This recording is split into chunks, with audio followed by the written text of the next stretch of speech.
Greetings, and welcome to House of R, a Ringerverse podcast on the Ringer Podcast Network. I'm Mallory Rubin. Joining me today, she knows a witch who pays copper for teeth. I do. I know you do. Never has there been an easier choice for what to say at the top of the pod today. It's Joanna Robinson. Mallory. Yes. What a joy to see you. Thrilled to be here to dive deep into episode 5 already. Somehow episode 5, the penultimate episode of A Night of the Seven Kingdoms, which we will do right after this.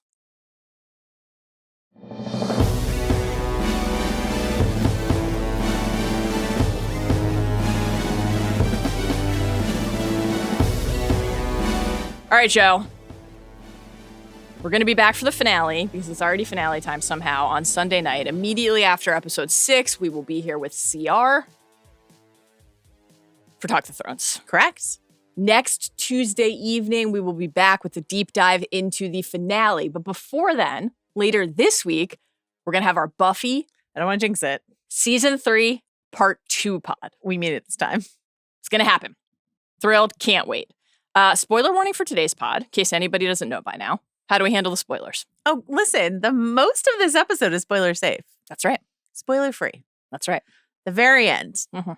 Carlos will spike your heart rate and your blood pressure by blaring some sirens that will let you know that it is spoiler time. Yes. And then additionally today, we've got a spoiler section within a spoiler section. Because one of the actors in the show dropped a pretty heavy revelation. Yes. That maybe Mallory wishes she didn't know. I would prefer not to know. You're welcome to leave the pod at that point. It would be the very last thing we talk about. It's going to be the last thing we talk about in the spoiler section. So the spoiler section will have a spoiler section. This information's out there, so we just want to talk about its implications. Or I wanted to talk about its implications a little bit, at least. Mallory's like, please protect me. Protect me at all costs. How can everybody follow along? Oh my gosh, thanks for asking. Why don't you subscribe to the pod wherever you listen to podcasts? Why don't you watch us on Spotify or on YouTube? Yeah. That's a great thing to do. Why don't you follow us on social? Do it. And you can always email us, hobbitsanddragons@gmail.com. Send the Buffy emails. Please. Start sending your Project Hail Mary emails. Yes. What else is happening in spring? Daredevil? A Nolan movie? A Nolan movie is coming? Yeah, if you were able to figure it out from our very subtle just clues. Really, really delicate. Actually, someone was like, I hope they do Inception. I was like, good news. Yeah. We already Check did those it. feeds. We already did it. Follow and it's along. not Inception. Okay. It's time for the opening snapshot. Joanna. Mallory. If anybody didn't watch Talk the Thrones, or they did, but they just want to have the table set for them again. Another amuse-bouche, an hors d'oeuvre of takes. Give us your quick opening snapshot, thoughts, feelings about episode 5, In the Name of the Mother. I guess I just want to track my very flimsy episode title tracking that I've been doing this season and just say, so In the Name of the Mother, as we talked about on Talk the Thrones, defending the young and the innocent, right? I charge you to defend the young and the innocent. And that's, of course, what Sir Arlan says, in the name of the mother. Yes. Leave that boy alone or unhand him or whatever he says. You have to, now you have to vomit. Get your damn hands off of her. Whatever it is he says, right? But weren't innocents killed in this episode? Sure. Baelor and most crucially of all, my guy Beesbury. Most crucially of all, huh? Are dead at the end of this episode. Indeed. So in the name of the mother, the innocents were not defended in this episode. The mother's very present across this episode, either in the pledge, the vow, or just the absence. Rafe also died. Humphrey Harding. A lot of death. We did say spoiler warning at the top of the pod today.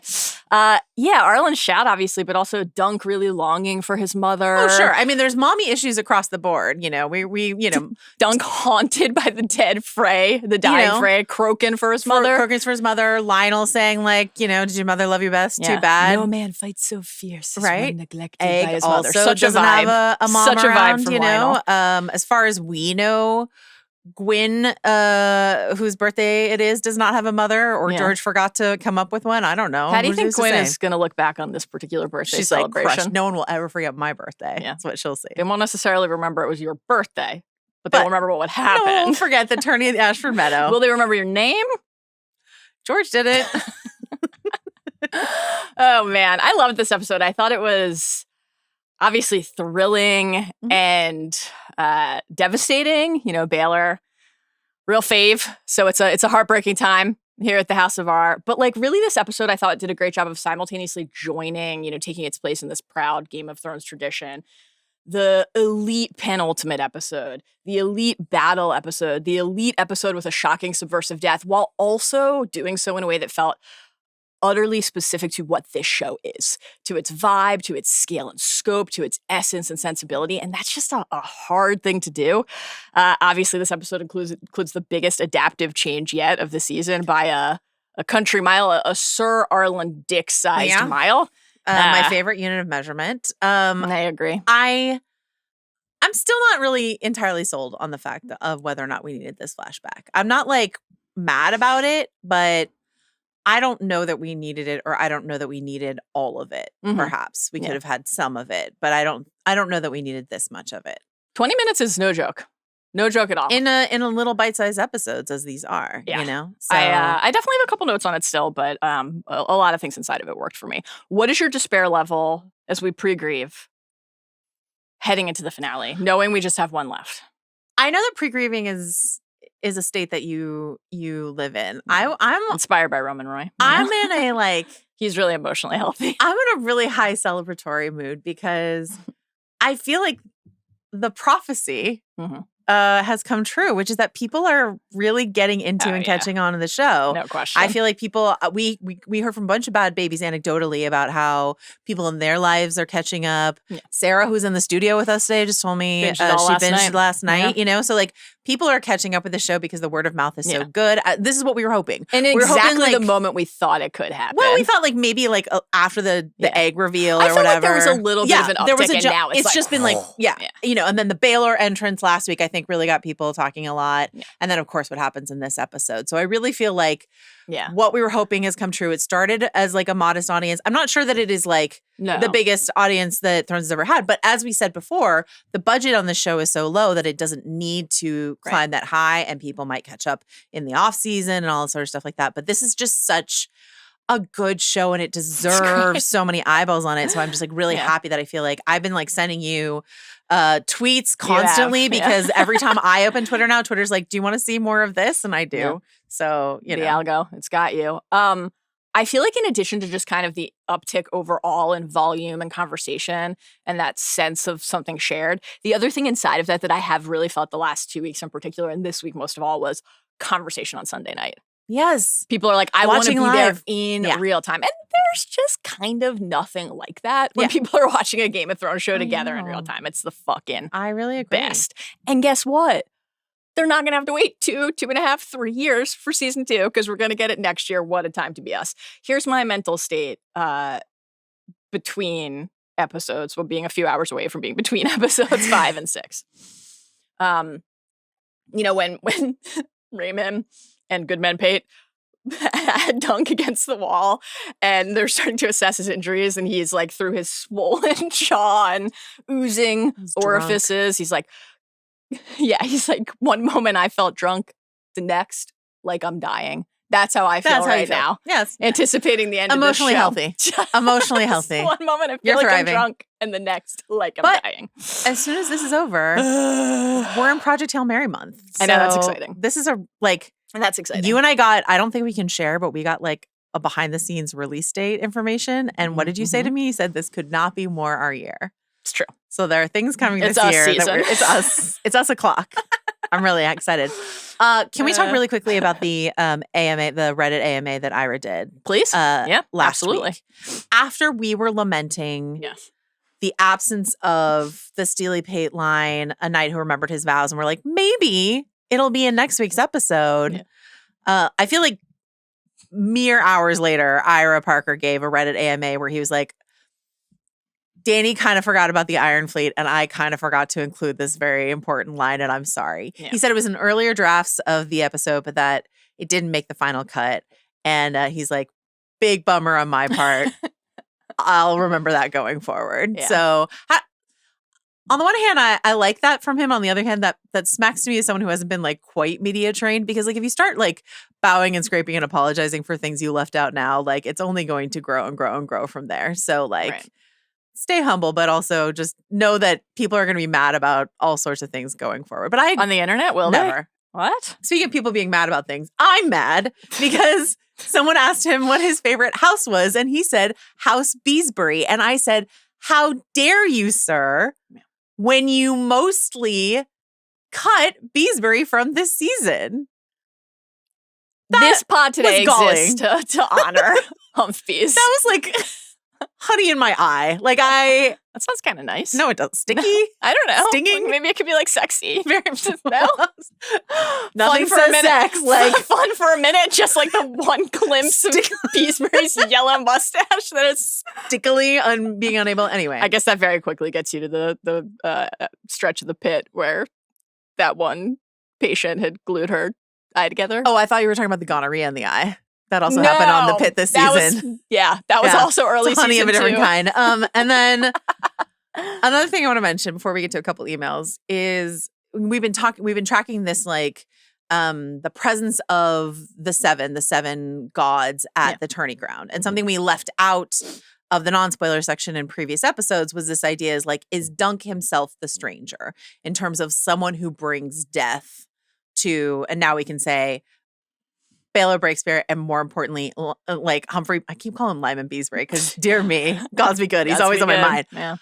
Humphrey Beesbury died. Very important. Dunk brings this death. It's not his fault. You could say that Makar brought his death, whatever you decide. Sure. But like, this is sort of the theory is like that Dunk himself is the stranger. Yes. I think Dunk's guilt and these questions that he will ask himself moving forward, a big part of the character. Before I forget on the bees front, hilarious that I think it's possible I might forget this because we're going to talk about bees like 300 more times today. As he deserves. For you and for him. I just want to say. Of Honey Holt? There's been, some feedback from the listeners. Yes, of Honey Holt. It's great. Honey Holt is wonderful. Cider Hall is fine, but Honey Holt. Honey Holt's really good. As always, the V-Day Quickie had people talking. And I just want to shout out the one commenter on the Spotify post. Get in the Spotify comments if you're not in there, Have a conversation with your fellow bad babies. Give us the 5 stars while you're at it. We haven't asked in a couple years. So don't go there. Yeah, only go there if you're nice. If you want to be mean. Shout out to Bad Baby who was like, and I'm paraphrasing, wonderful pod, I'll never recover. I'm assigning you each 10 Gods be goods and dear me's. It's like Beesbury's with us always, It's true. Even when the yellow mustache himself only got one line. The legacy of the Beesbury clan and fam lives on always. Can I hit a couple emails before we get into the deep dive? Let's do it. So our listener Rachel did confirm that over in the UK, tales from the Seven Seas, the piracy of this show has gone through the roof in the UK, apparently. So just data point about how popular this is. Okay. We suggest you watch things legally, but there were constantly articles about how Game of Thrones was like the most pirated show of all time. Yeah, of so I'm just saying it's a metric. And then our listener, Mikhail, wrote in to say, and of course I was going to include this because I get thrilled anytime someone reads a book I mentioned on a podcast, but she wrote to say that she just started The Bright Sword by Lev Grossman and said, it's so interesting how similar the opening is to The Hedge Knight. So we had mentioned in our previous pod that Lev Grossman was credited as a consultant on the first episode this season. And we mentioned that he had written this book, The Bright Sword, which is an Arthurian legends book, right? And Mikhail says, it makes a lot of sense as both main characters are young men embarking on a chivalric Bildungsroman, whereupon the scales of story will fall from their eyes. But it was fun to see how many parallels there were just within the first 2 chapters. Destitute protagonists with secrets, hoping for imminent glory, but risking ruin, competing among the great and good, who buries an old knight and then stops at an inn where his journey takes a turn, etc. So, how shallow is the grave? It's a great question. Pick up The Bright Sword by Lev Grossman to find out. Also, she says, the narration mentions that Colum kept his hair shoulder length in order to wear it flipped under his helm, quote, for extra padding, at which point I mentally looked extremely pointedly at Baelor Targaryen and his fatefully, stylishly cropped haircut. Yeah. Could hair have saved? Listen, It's Wig Prince Watch Baelor. TM with Joanna Robinson. TM, you're the hair expert. I'm not. Added to the list of things I'm not: a doctor, a scientist, a hairstylist. I do not believe that having extra hair keeps your brain intact. But what if Baelor had put, the targs, they look shiny, they look cool. Hair. Are you familiar with the halo cap, the Guardian cap in football? Yeah, it looks dumb. But it fends off head injuries. You're the problem.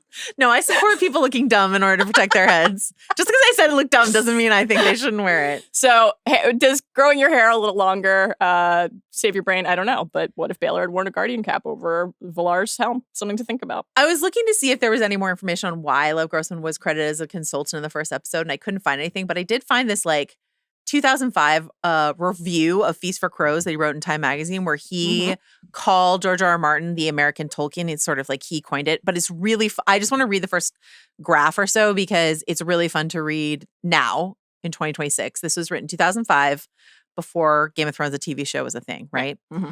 So Lev Grossman wrote, George R. R. Martin is fond of sudden reversals, the tasty but poison dish, the false god who abruptly proves too real, the unsalvageable rogue who strikes a hidden vein of decency when we and he least expect it. Martin is also partial to sacked castles, bear pits, disastrous battles, cynical betrayals, public executions, assassinations, ill luck, duels to the death, ambushes in forests, and corpses left rotting in green hedgerows.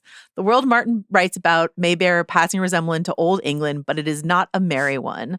Martin isn't best known of America's straight-up fantasy writers. True at the time.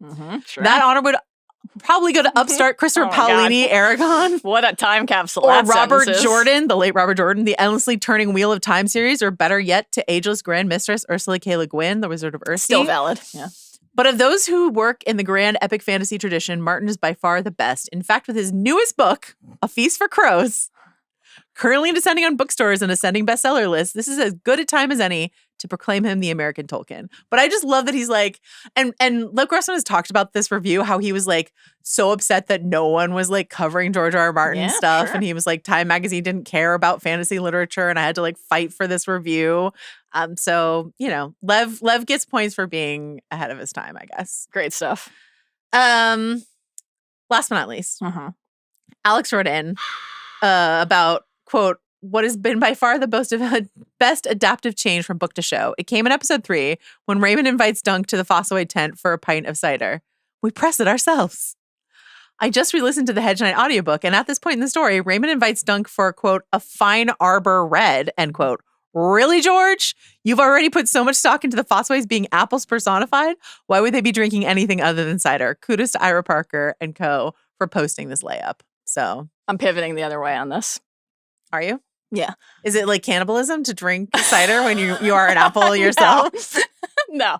Maybe. It's something that's an interesting wrinkle. I love a cider, as we've previously discussed. I think that because, as we have chronicled across the journey of covering this season, Raymond, Stefan, and presumably all of their Fossaway kin can't get through more than half a sentence without incorporating some sort of apple pun. At some point, it's a hat on a hat.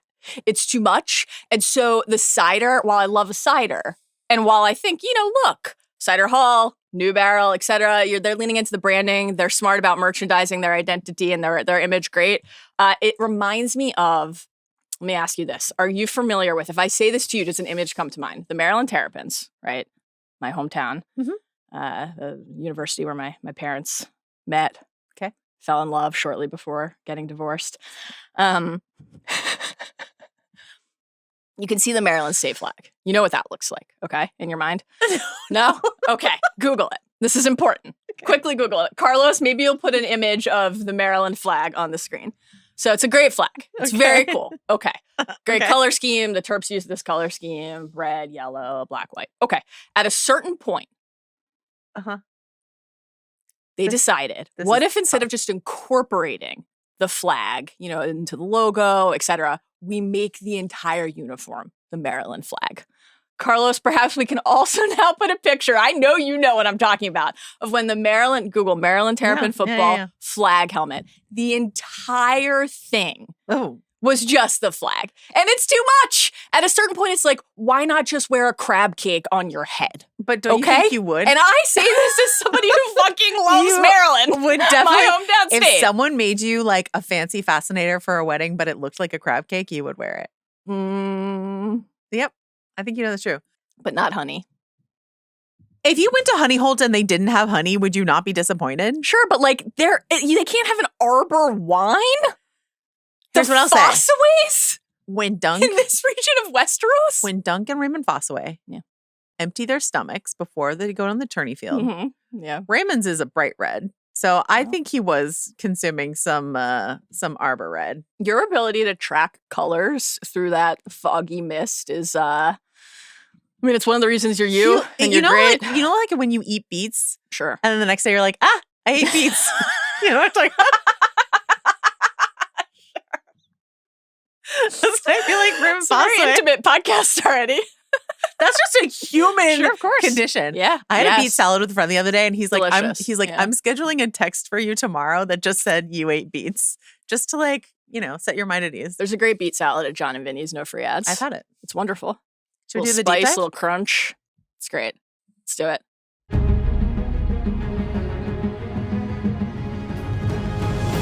Deep dive. We're going in order, as we always do, and we're starting with pre-game warm-ups. First shot. Yeah.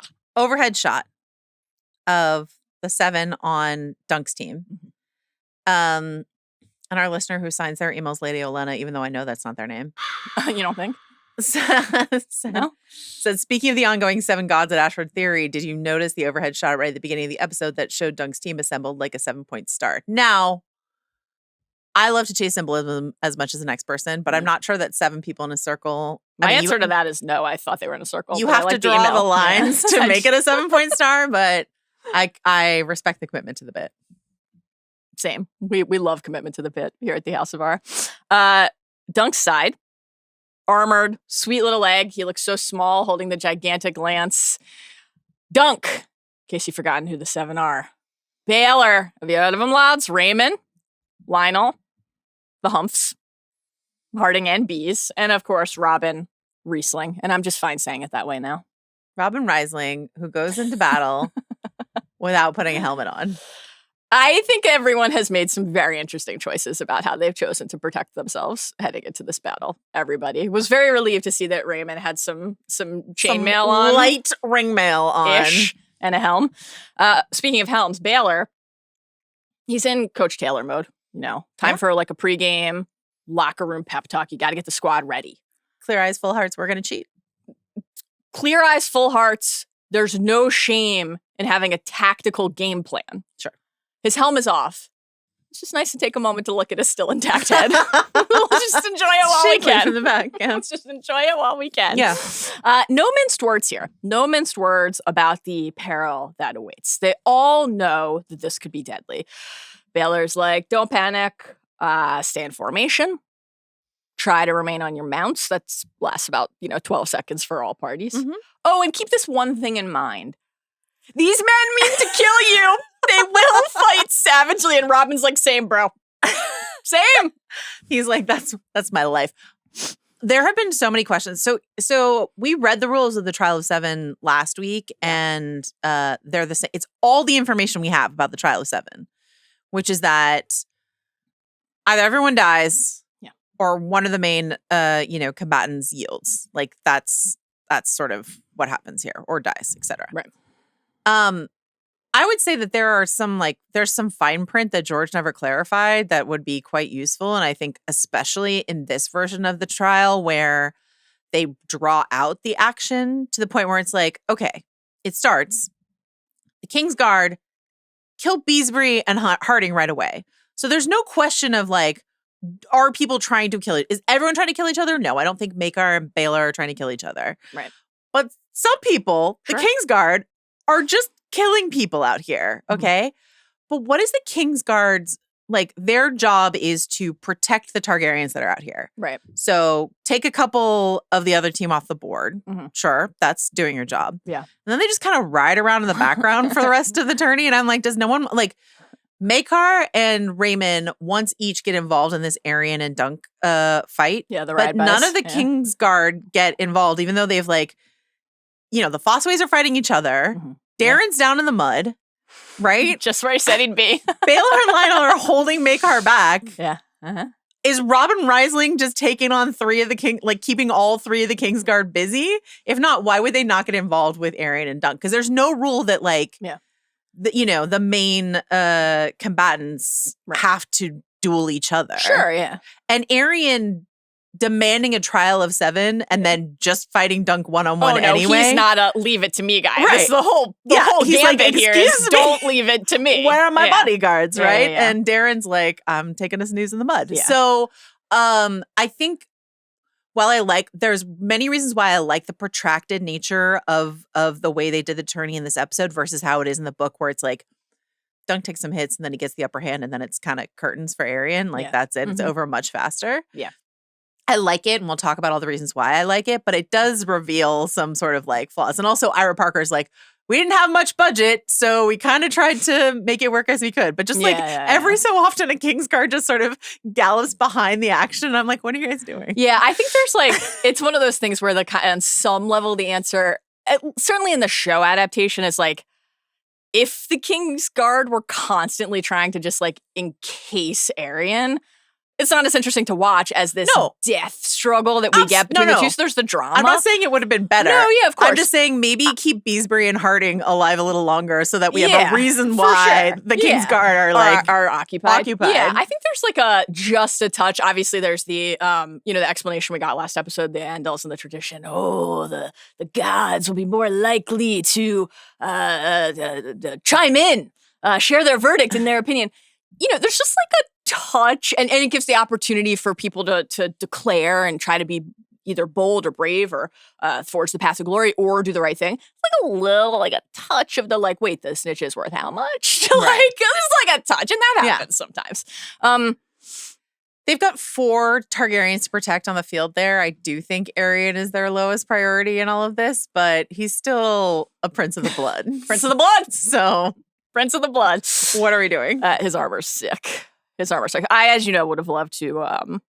Thought the stretches of the Trial of 7 we got were great. Would I have felt sorry to see more of Sir Roland? No. Hot Rolly? Would have loved it. Would have been thrilled. I mean, Will Wild needs to be basically incapacitated very quickly, but I think if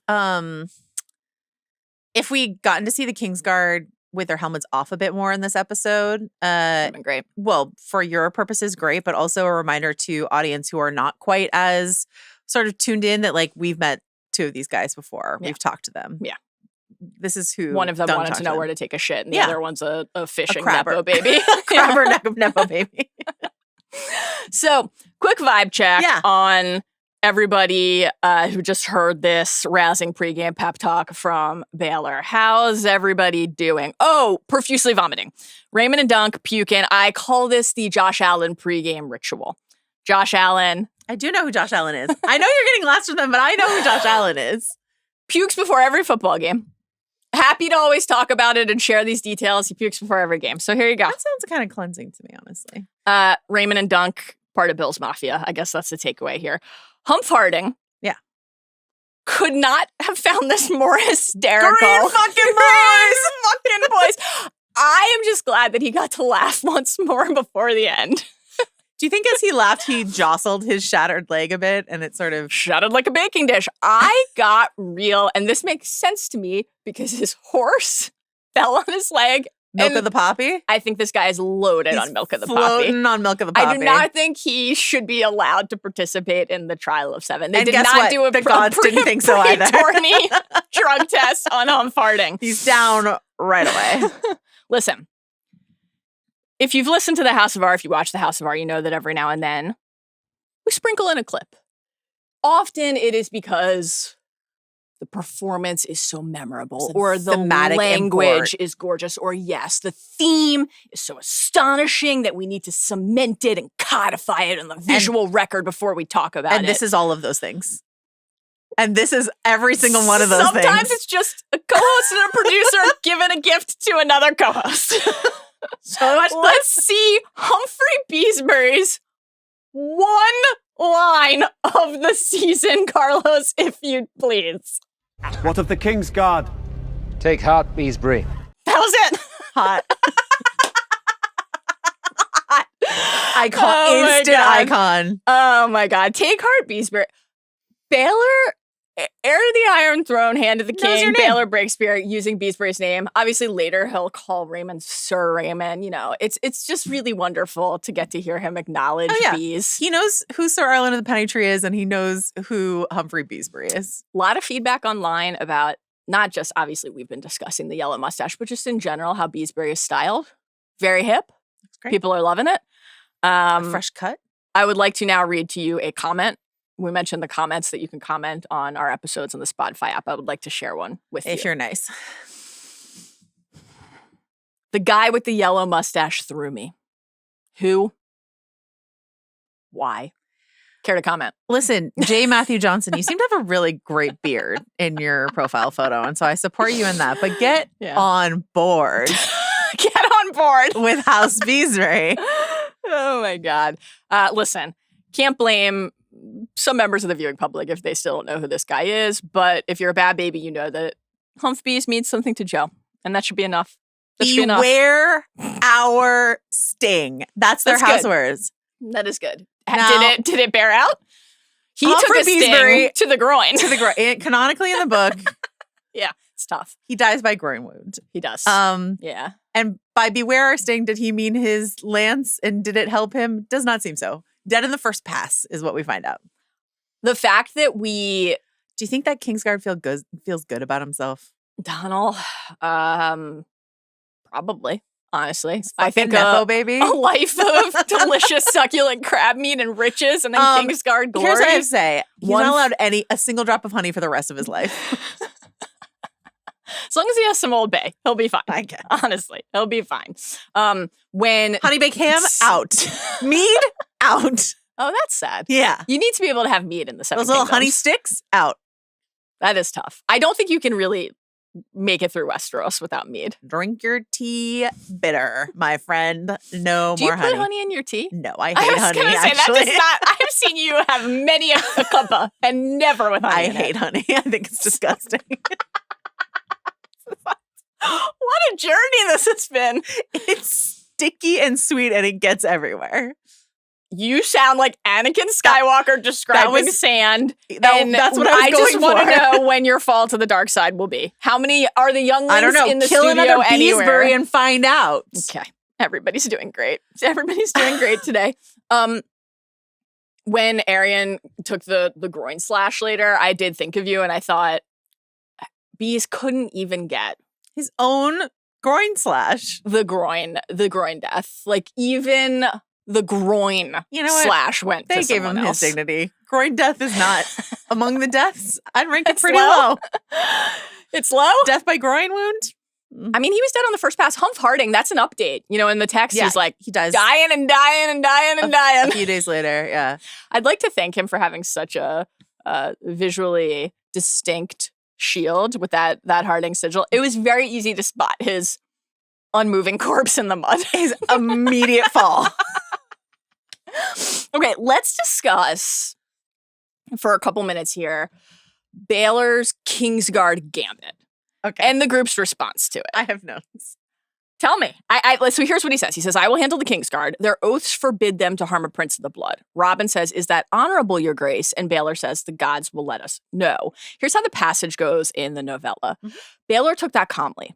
My brother erred when he demanded that the Kingsguard fight for his son. Their oath forbids them to harm a prince of the blood. Fortunately, I am such. He gave them a faint smile. Keep the others off me long enough, and I shall deal with the Kingsguard. My prince, is that chivalrous? Asked Sir Lionel Baratheon as the Septon was finishing his invocation. The gods will let us know, said Baelor Breakspear. Lionel gets a different retort here. He says, Mother loved you best, huh? The earring is just so showcased to the angle of his head. It's wonderful. Shame. No man fights so fierce as one neglected by his mother. Just ask the motherless dunk of Fleabottom. I'll say this. Tell me. As a fan of a dangly earring, Mm-hmm. I'm taking the earrings off if I'm going onto attorney field. Yeah. I understand sure. that the idea is Yeah. to keep the helm on. Yeah, sure, of course. And listen, the antlers are already like a liability because he loses some of those he could get pulled by the antler at any given moment. Listen, Imagine if he got pulled by the earring at some point. one more victory for Steely Pate. That's all I'm saying. Simple armor. Simple armor. Steely Pate, who reinforced that shield that didn't last its first hit. You know, maybe That shield shattered right away. When Dunk picks up, it did. I've got it's a I powerful rewound the symbol. tape and I was like, that thing cracked right away. Much as we're about to discuss here, this is the world of Westeros. You spend a lot of time girding yourself and bracing and preparing, and then it's all ripped away from you in just a and second. you're 'cause like, it's a and you cruel brag world. about how you reinforce the shield with Yeah, like for you, a sturdy copper. iron, You know- and then it just sort of like You know how dissolves. in on the him. text that when Dunk picks up Arion's shield, and it's Yeah. described as like, it's like twice as thick, like Sir Yeah. Arlan's cock. And I was looking at it. It reminded me of, remember all the moments of Battle of the Bastards will come up a few times today. John pulling, you can like kind of see the rubber sword. Yeah. There's definitely a little bit of that with the shield, which is fine. A little wobble to it. It's fine. So tell me, Joe, what do you make of kind of a couple voices on this side, on Baelor's side, just lightly questioning and introducing this kind of tone setter of like prejudging the Yeah. approach? What do you make of this? Okay, listen. Here and in George's world more broadly. Baelor, as you, I think you noted on Talk the Thrones, you were like a little bit of princely hubris. Sure. I'll handle this. When he says, "I will handle the Kingsguard," to Humphrey Beesbury and Humphrey Harding, who get immediately killed by the Kingsguard. Sure. Yeah. I have some notes for Baelor's strategy. It'll be fine. I'll handle the Kingsguard. Don't worry. As far as I know, he doesn't grapple with them at all. He's on Maekar the whole time. So, like, what is this empty promises from royalty once again? This and is who pays? Honey Holt. This is just the Honey Holt. House The Beesbury. Honey Holt blinders. The Honey Holt lens. The thick amber They die in pain the through first which you're seeing this. pass Yeah. by the Kingsguard. Absolute bullshit that Baelor's spinning here. I did miss from the book, he has this whole strategy of like, we'll use tourney lances. Yes. They're longer than war lances. War lancers are sturdier. So like Right. all of those tourney lances that we saw splinter into smithereens Yeah. on the various tourney passes into like balsa wood. Yeah. That's not what a war lance is. Right. When Dunk gets a war lance to the side and has to pull it out, Yeah. that's some serious business. But a tourney lance is longer. And so Baelor's Right. whole strategy Yeah. in the book is like, we'll use turning lances. We'll keep on top of our horses. Right. We'll keep They them at won't a get near us. distance. Yeah. We'll be able to unhorse them. It's very smart. Didn't help Beesbury and Harding at the end of the day, but they just cut the whole lance thing. I'm Because glad. I feel like they didn't want to describe, yeah. this is the difference between a tourney lance and a war lance. Yes. Let's pause to talk about it. Perhaps in the television adaptation, that would have been a touch dramatically inert. I personally am glad that did not make the cut, even though we can still see the very tall lances. Because that actually struck me always as the one where I'm like, no, I love a game plan.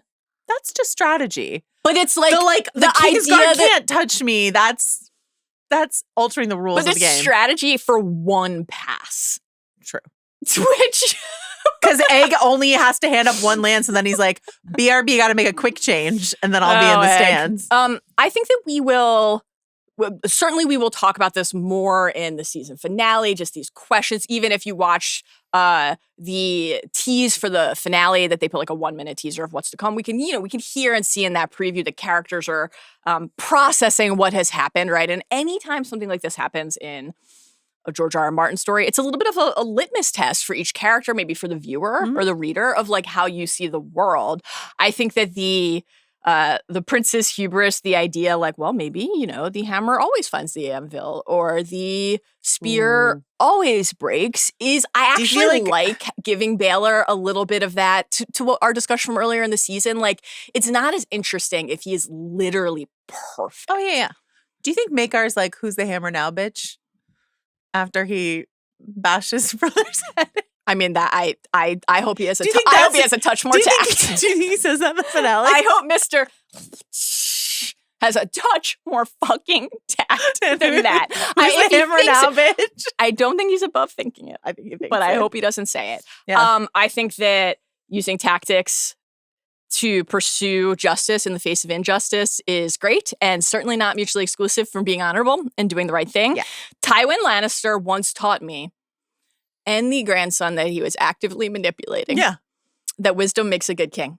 And so I look at all of this from Baelor and I'm like, this is a strategist and a good man. This is a bold leader. To me, it just makes him so much more interesting. I think this question of judgment, though, is fascinating in a George story. And I think if you looked through every death that we would point to as shocking, subversive, a character we root for and adore, cut down in their prime, and maybe even in the peak of their pursuit of something virtuous, there will always be either in the fandom, people reading it, watching it, whatever the case would be, however you're consuming it for the first time, characters in the world, most crucially, who are like, yeah, but you did this thing, right? That's like part of what makes it interesting. It's never simple. It's never clean. It's never easy. Like we love to talk about Ned's madness of mercy and this idea that like he warned Cersei. He went to Cersei because he wanted the kids to be okay. And like you sound like Bill Simmons texting us from the sauna. Where Bill is like, simple Ned didn't deserve to live. Eddie. the next time Bill texts us Ned will be the first time. Sorry, Eddie Stark. Eddie Stark. Too dumb to live. Eddie Stark. But like, you know, did Rob break his promise to the phrase? Yeah. Does that mean that we're not like with Arya every second all the way to fucking Frey Pie? Does it mean Rob deserved to die? Like, no, of course not. Oberyn wanted his vengeance and he got a little cute. And that's true. But does it mean he wasn't in the right? He was cute the whole time. Let's be real. Yeah, he was. Wow. He was just a little flare for you. Look at you. Like, there are members of the Night's Watch who genuinely believe with every fiber of their being that what Jon did letting the wildlings through was wrong. And then for me, for many people, it's like, this is part of what makes Jon a character worth loving and worth rooting for. So it's real like Jamie and Kat talking in season 2. You know, if your gods are real and if they're just, why is the world so full of injustice? And Kat saying, because of men like you. It's like, you know, we shared the quote from the novella last week. This isn't in the show, but Leo Longthorn, when everyone's like, yeah, you know, well, Trial of Seven, like the gods might be more likely to get involved. And he's like, or mayhaps they simply had a taste for swordplay. The role of the gods, the role of fate is an interesting one to think about in this story. But does the judgment, is Baelor judged wrong by the outcome here? That is not my read. I think that there will be some characters in the story who think that, though. And that's interesting. Yeah. Baelor made some choices. Yeah. Humphrey Beesbury just showed up. So I think that we know what the Beesburys will say.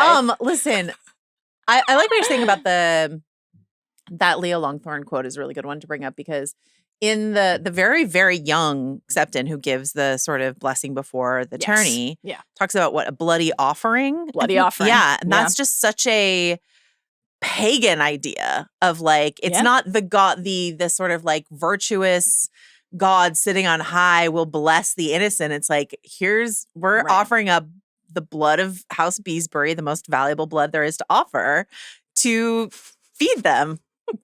I'm almost done with this to bit. nourish them on their honey. No, you keep Beesbury's memory alive. Because it's here's the what thing. Ira Parker would want. Here's the thing. If you don't, nobody will. It's absolutely nobody will. Speaking of Ira, here's what he said on the Inside the Episode little mini featurette. Baelor chooses to do the right thing. And like many people on Game of Thrones who choose to do the right thing, life intervenes, as it will. So this is just, to me, like vintage Thrones, vintage George R.R. Martin.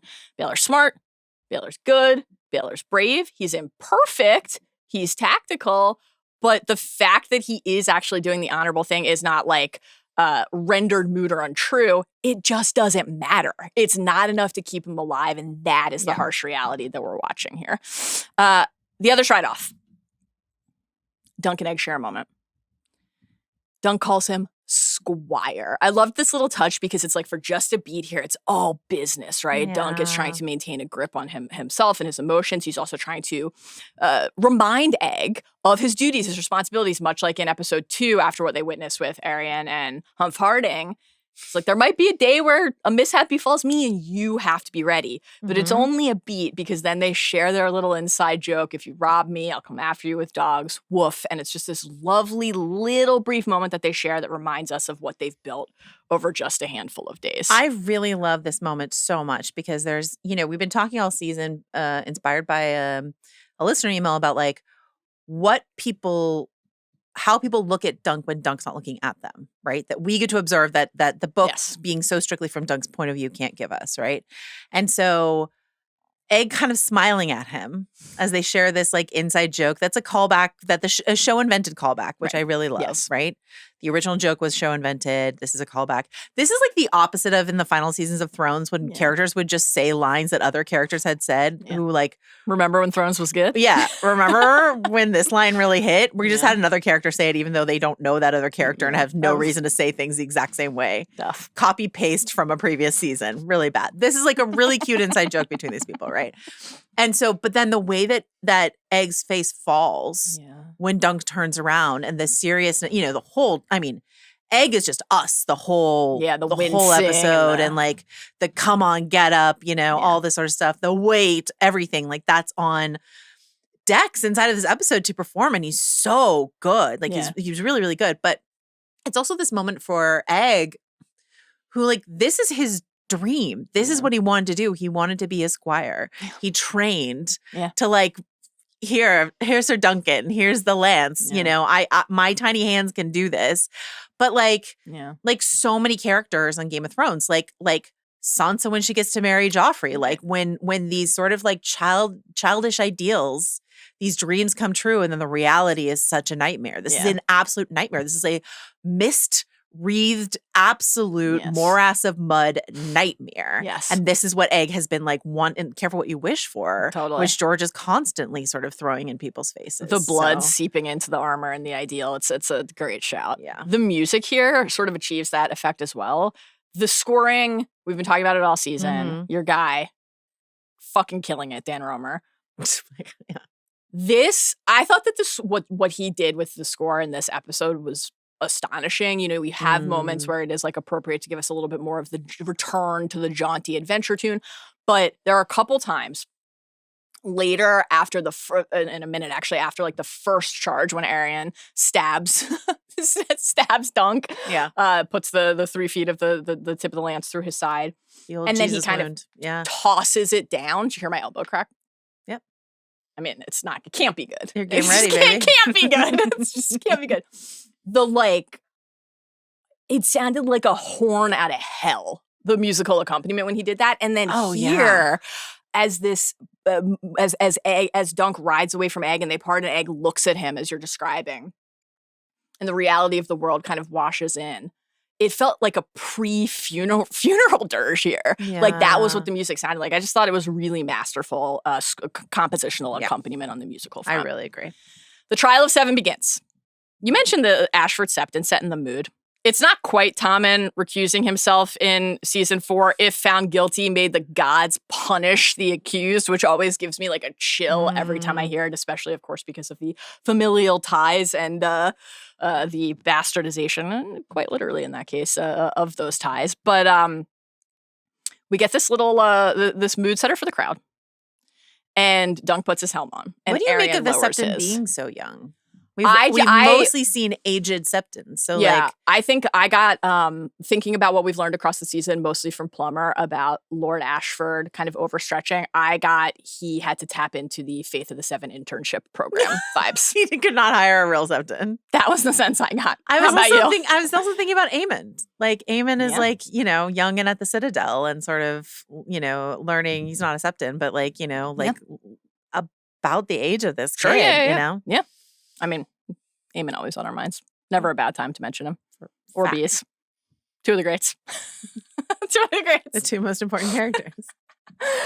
I love the cut between the two helms and just the style of their armor. This like style versus substance jump cut from Duncan and Aerion prepping here. If you could pick one set of armor from any of the characters on either side, to make your own forever, to have either to wear, to hang on your wall, to look at. Whose would you pick? I mean, let's just put aside Beastbury because obviously that's the answer. But like, I think my favorite shot of like in the lineup, and he's at the edge of frame. The camera wants us to see him is Darren, right? He's got this. In the book, it's described as a green silk plume trailed from Darren's helm, and we get the green silk plume as he puts his helm on. But like, just like his armor, he looks so ill. Like, I'm surprised he didn't vomit. We get 4 vomits in this episode. There's no question Darren vomited. We just were not treated to seeing it. Yeah. In the books, as we discussed, he's like fighting the DTs as he's like getting on his horse here. Like, he's not doing well. Yeah. But I thought his armor was so good. But like, if I have to pick one, it's Makar's sick dragon tooth armor. It's pretty good. That's amazing. Really great. It's really good. I think that How about you? Yeah. Darren's little green bauble, it gives me real like cat toy, like little feather duster vibes. Like, you were texting me. When I sent you a screenshot of Darren in the mud, you texted me like the little like detective emoji and then the little like green sprout. little pea tendril or whatever. Little green sprout emoji for Darren. You're great. You're great. Makar's armor is a pretty good choice. I'm ashamed by how much I like Arion's armor, but it's fantastic. All of the Targaryen armor is great. Valar's is really good, but I wouldn't want it in my home. Ill-fitting. I wouldn't want it in my home after what happened. Princely brain matter in it. I would probably take Lionel's armor. But can you, in terms of like scavenging and like selling things, can you imagine if someone, if you found that? No, the antler prongs, but like the crunchy, bloody helm that killed Prince Baelor. How many coppers could you get for that? Just a question. I'm just asking questions.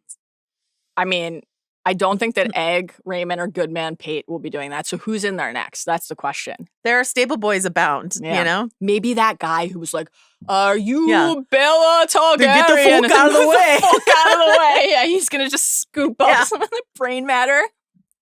Head to eBay. Head to Ashford eBay. Probably right. In this stretch where we're glimpsing everybody kind of lining up, readying for battle. I feel like there's like remnants of the other side of the Blackfire Rebellion who would like want the scooped up brain matter of Prince Baelor. I mean, no question. Yeah. No question. They're incestuous aliens. Bittersteel's like, here's my P.O. box in Essos. Oh my God. He's going to be tracking that package for months.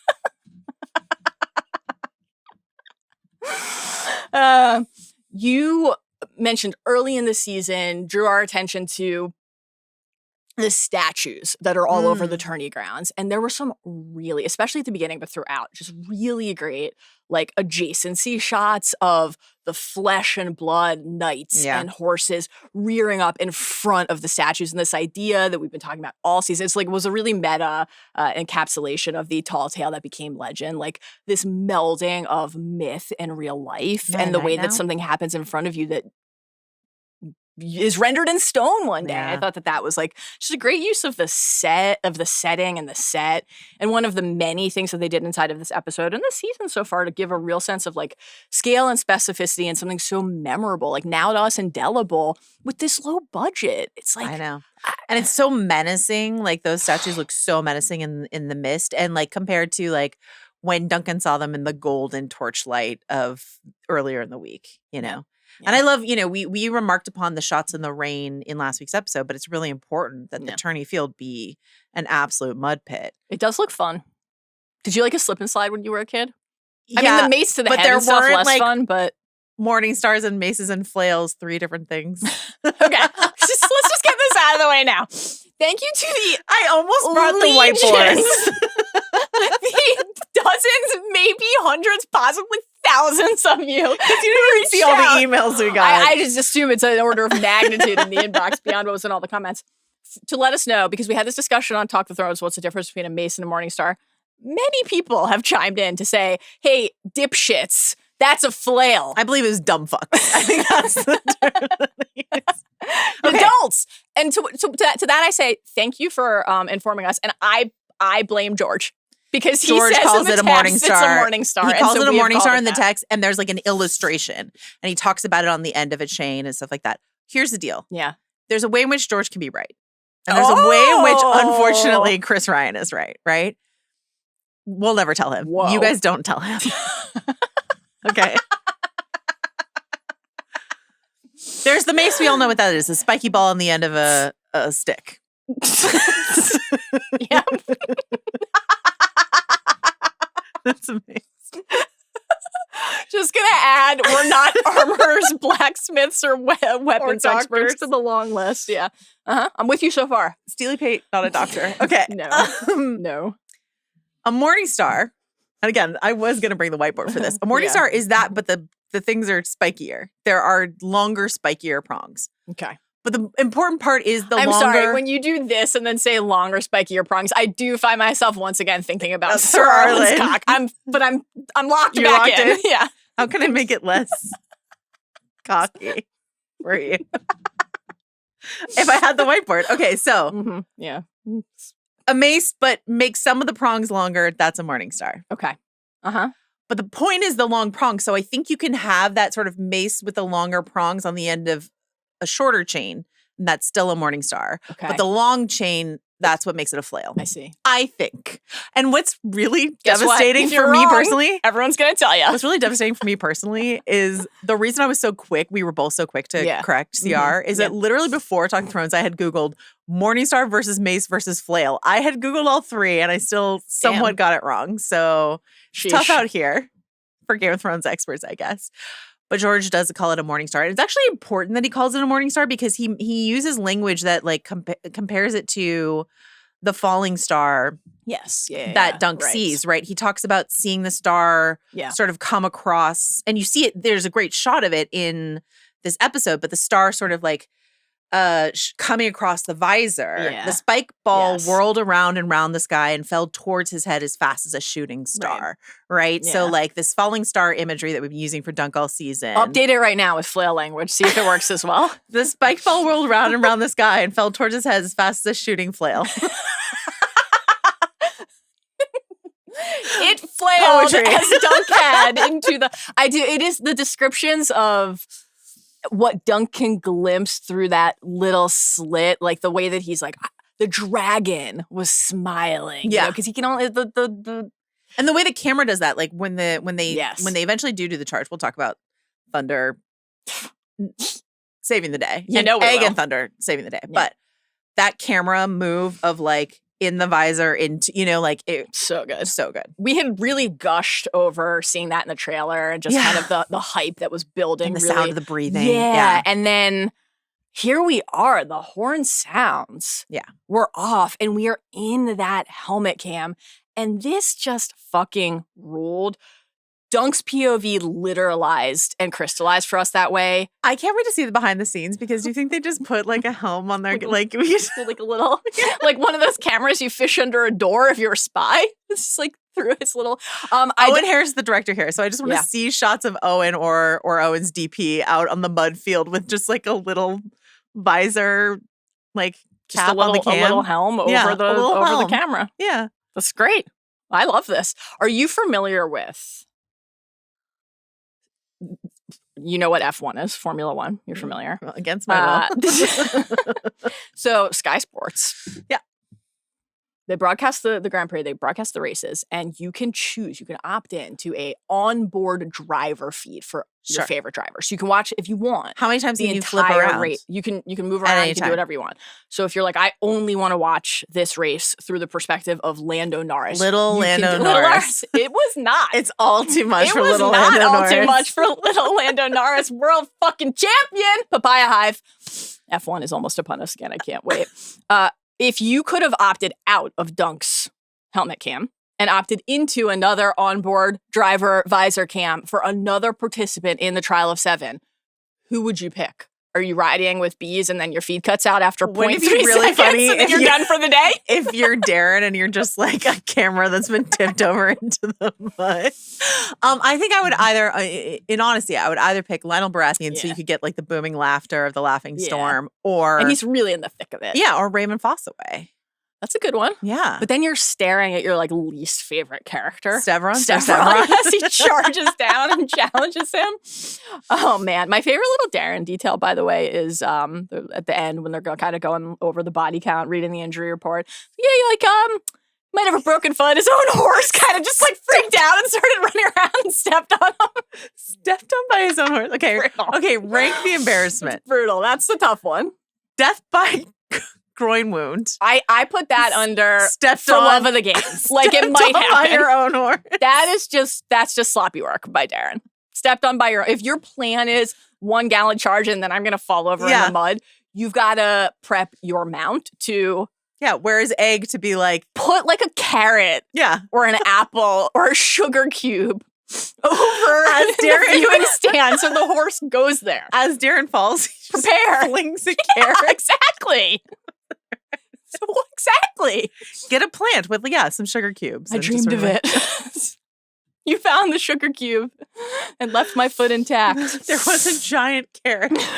Wings. He can't get anyone Cast to hold a a carrot shadow out on the for the field. horse. All right. Lonely life for Darren the Drunken. All right, Dunk's panting. His eyes are wide in terror. I love when we cut to the flashback and we see young Dunk with the cloth over his nose to block the COVID mask to block the stench of the corpses on the Redgrass The early day field. of COVID when I was just like, if I just put this piece of cloth here, it'll be fine. This bandana. I won't get the vid.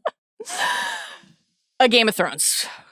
One of our favorite quotes. We talk about it a lot. Sure. Can a man be brave if he's afraid? And that is the only time a man can be brave. His father told him. This is Bran and Ned. And so that is just so on our minds here as we watch this terror grip Dunk, because of course it would. How could it not? I was also thinking I was in a little bit of, I'm very Tolkienian, you've already mentioned him, episode in general. And I was really thinking here, like, courage, Mary, courage for our friends as well. That was very on my mind. No. Dunk is frozen until Thunder, spurred in part by Egg, that episode 3 Egg and Thunder show early training really paying off because Thunder hears Egg, pulls Dunk forward. I would say this is the most important passage in the history of literature. What do you think? Read it to me. A stab of panic went through him. I have forgotten, he thought wildly. I have forgotten all. I will shame myself. I will lose everything. Thunder saved him. The big brown stallion knew what to do, even if his rider did not. Okay, so are you upset that Ira Parker has stolen some of the credit from Thunder and given it to Egg? Yeah, fuck Egg. Clip it. Put it everywhere. This is Thunder's moment. God damn it. No, I really like the Egg Thunder bond. I love think it it's too, nice and I love to connect that, like, their little family. I love since we're in Dunk's POV, Dunk wouldn't be able to know, like, because he can't hear anything except his own fraidy cat breathing, but like he wouldn't know that Egg, A, like, trained with Thunder because he wasn't there for that. He just thought Egg had fucked off. And B, like, that Egg was responsible. So he's like, wow, my horse knew what to do. Which surely wasn't the child screaming at him from the stands. Here's something that Peter Claffey said in after the episode. Yes. He said Dunk had never been to war before, which surprised me because there's the shot of him tending to Sir Arlan when Sir Arlan fought the Vulture King, right? So I have a fix for this, though. Okay. Is it just that he said the wrong thing? Which I think is probably what happened. Probably that's true. But come with me on this journey. Okay. As we see in this episode, Sir Arlan lost his beloved squire Roger at the Battle of the Redgrass field. Yeah. So, which we will talk about at length, obviously, when we get there. At Sir Arlan length when we get there, right? But he takes on Dunk sort of begrudgingly in the context of this flashback. And I mean, it's possible that when he went to war later, he's like, you wait in the tent.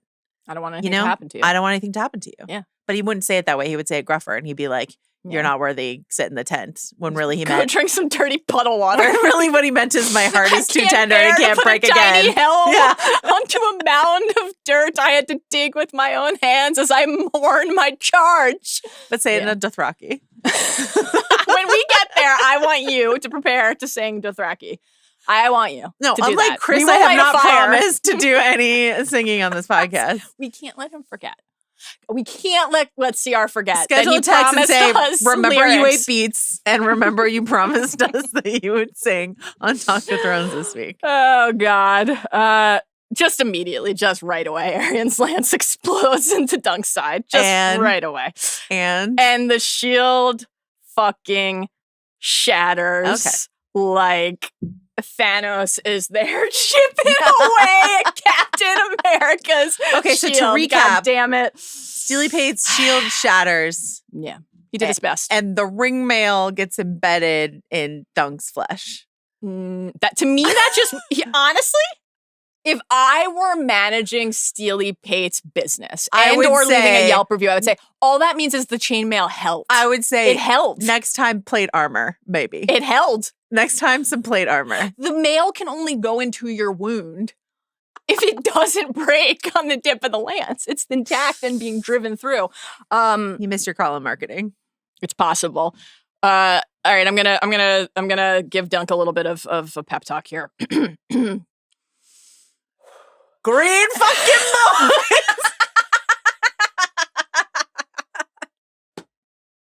That, or maybe this is what he needs to hear. An hour of wolves and shattered shields when the age of men comes crashing down, but it is not this day.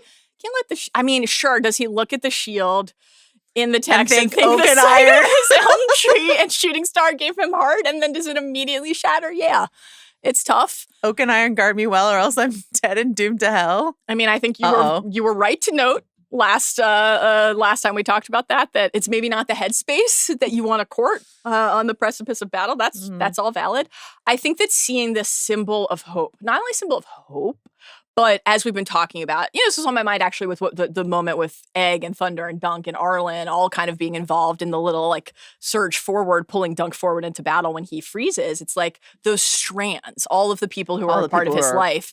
Who helped create him. Yeah. And so like, we've obviously been talking about that all season with the shield, all of the different people, as you were talking about earlier in the season, who helped Dunk get to Sir Dunk in the Tall to forge his name, and then all of the different influences on what that shield is. It's like to have that rupture on the first charge, to have that idea, the idea of it, the representation and symbolic rendering of the notion that you can decide who you want to be, like split in half in front of you. When at the end of the trial, when Raymond and Pate come in and they're taking him off, it's just like there in the mud on the without side. any mud on top of it, sort of pristine on top of the mud, conveniently. Unlike exactly. Darren, Humphrey Harding, and Beesbury. Bees.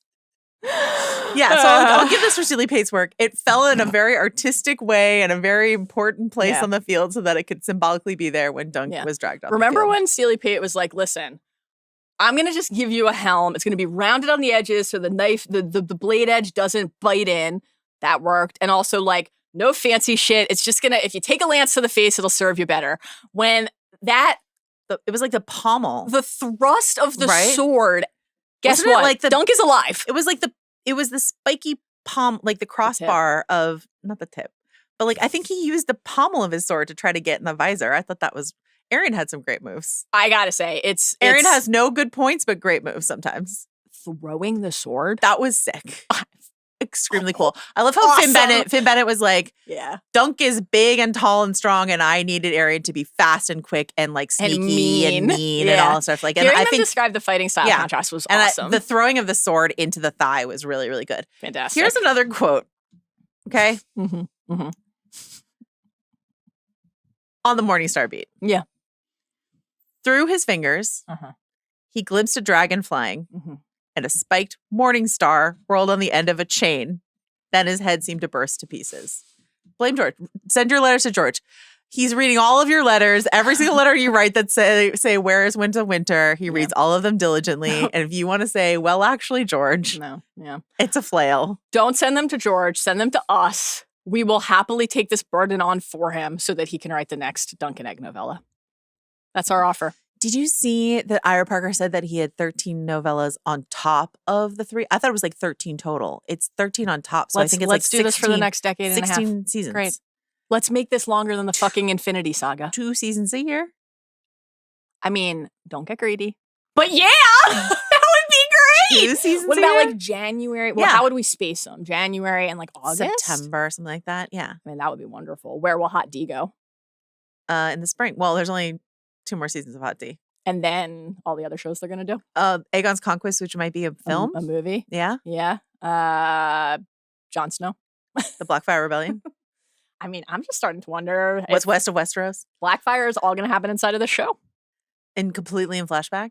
It's possible. You think we're going to get Daemon Blackfire I don't think that in ultimately flashback? this show. Yes, I do think that. Okay. I do think that. I still think they will at some point want to and should do the first Blackfire Rebellion in full as a standalone. And that's got to be a big budget story. It just kind of has to be. But what if that's a movie as like a companion to this experience? Keep watching.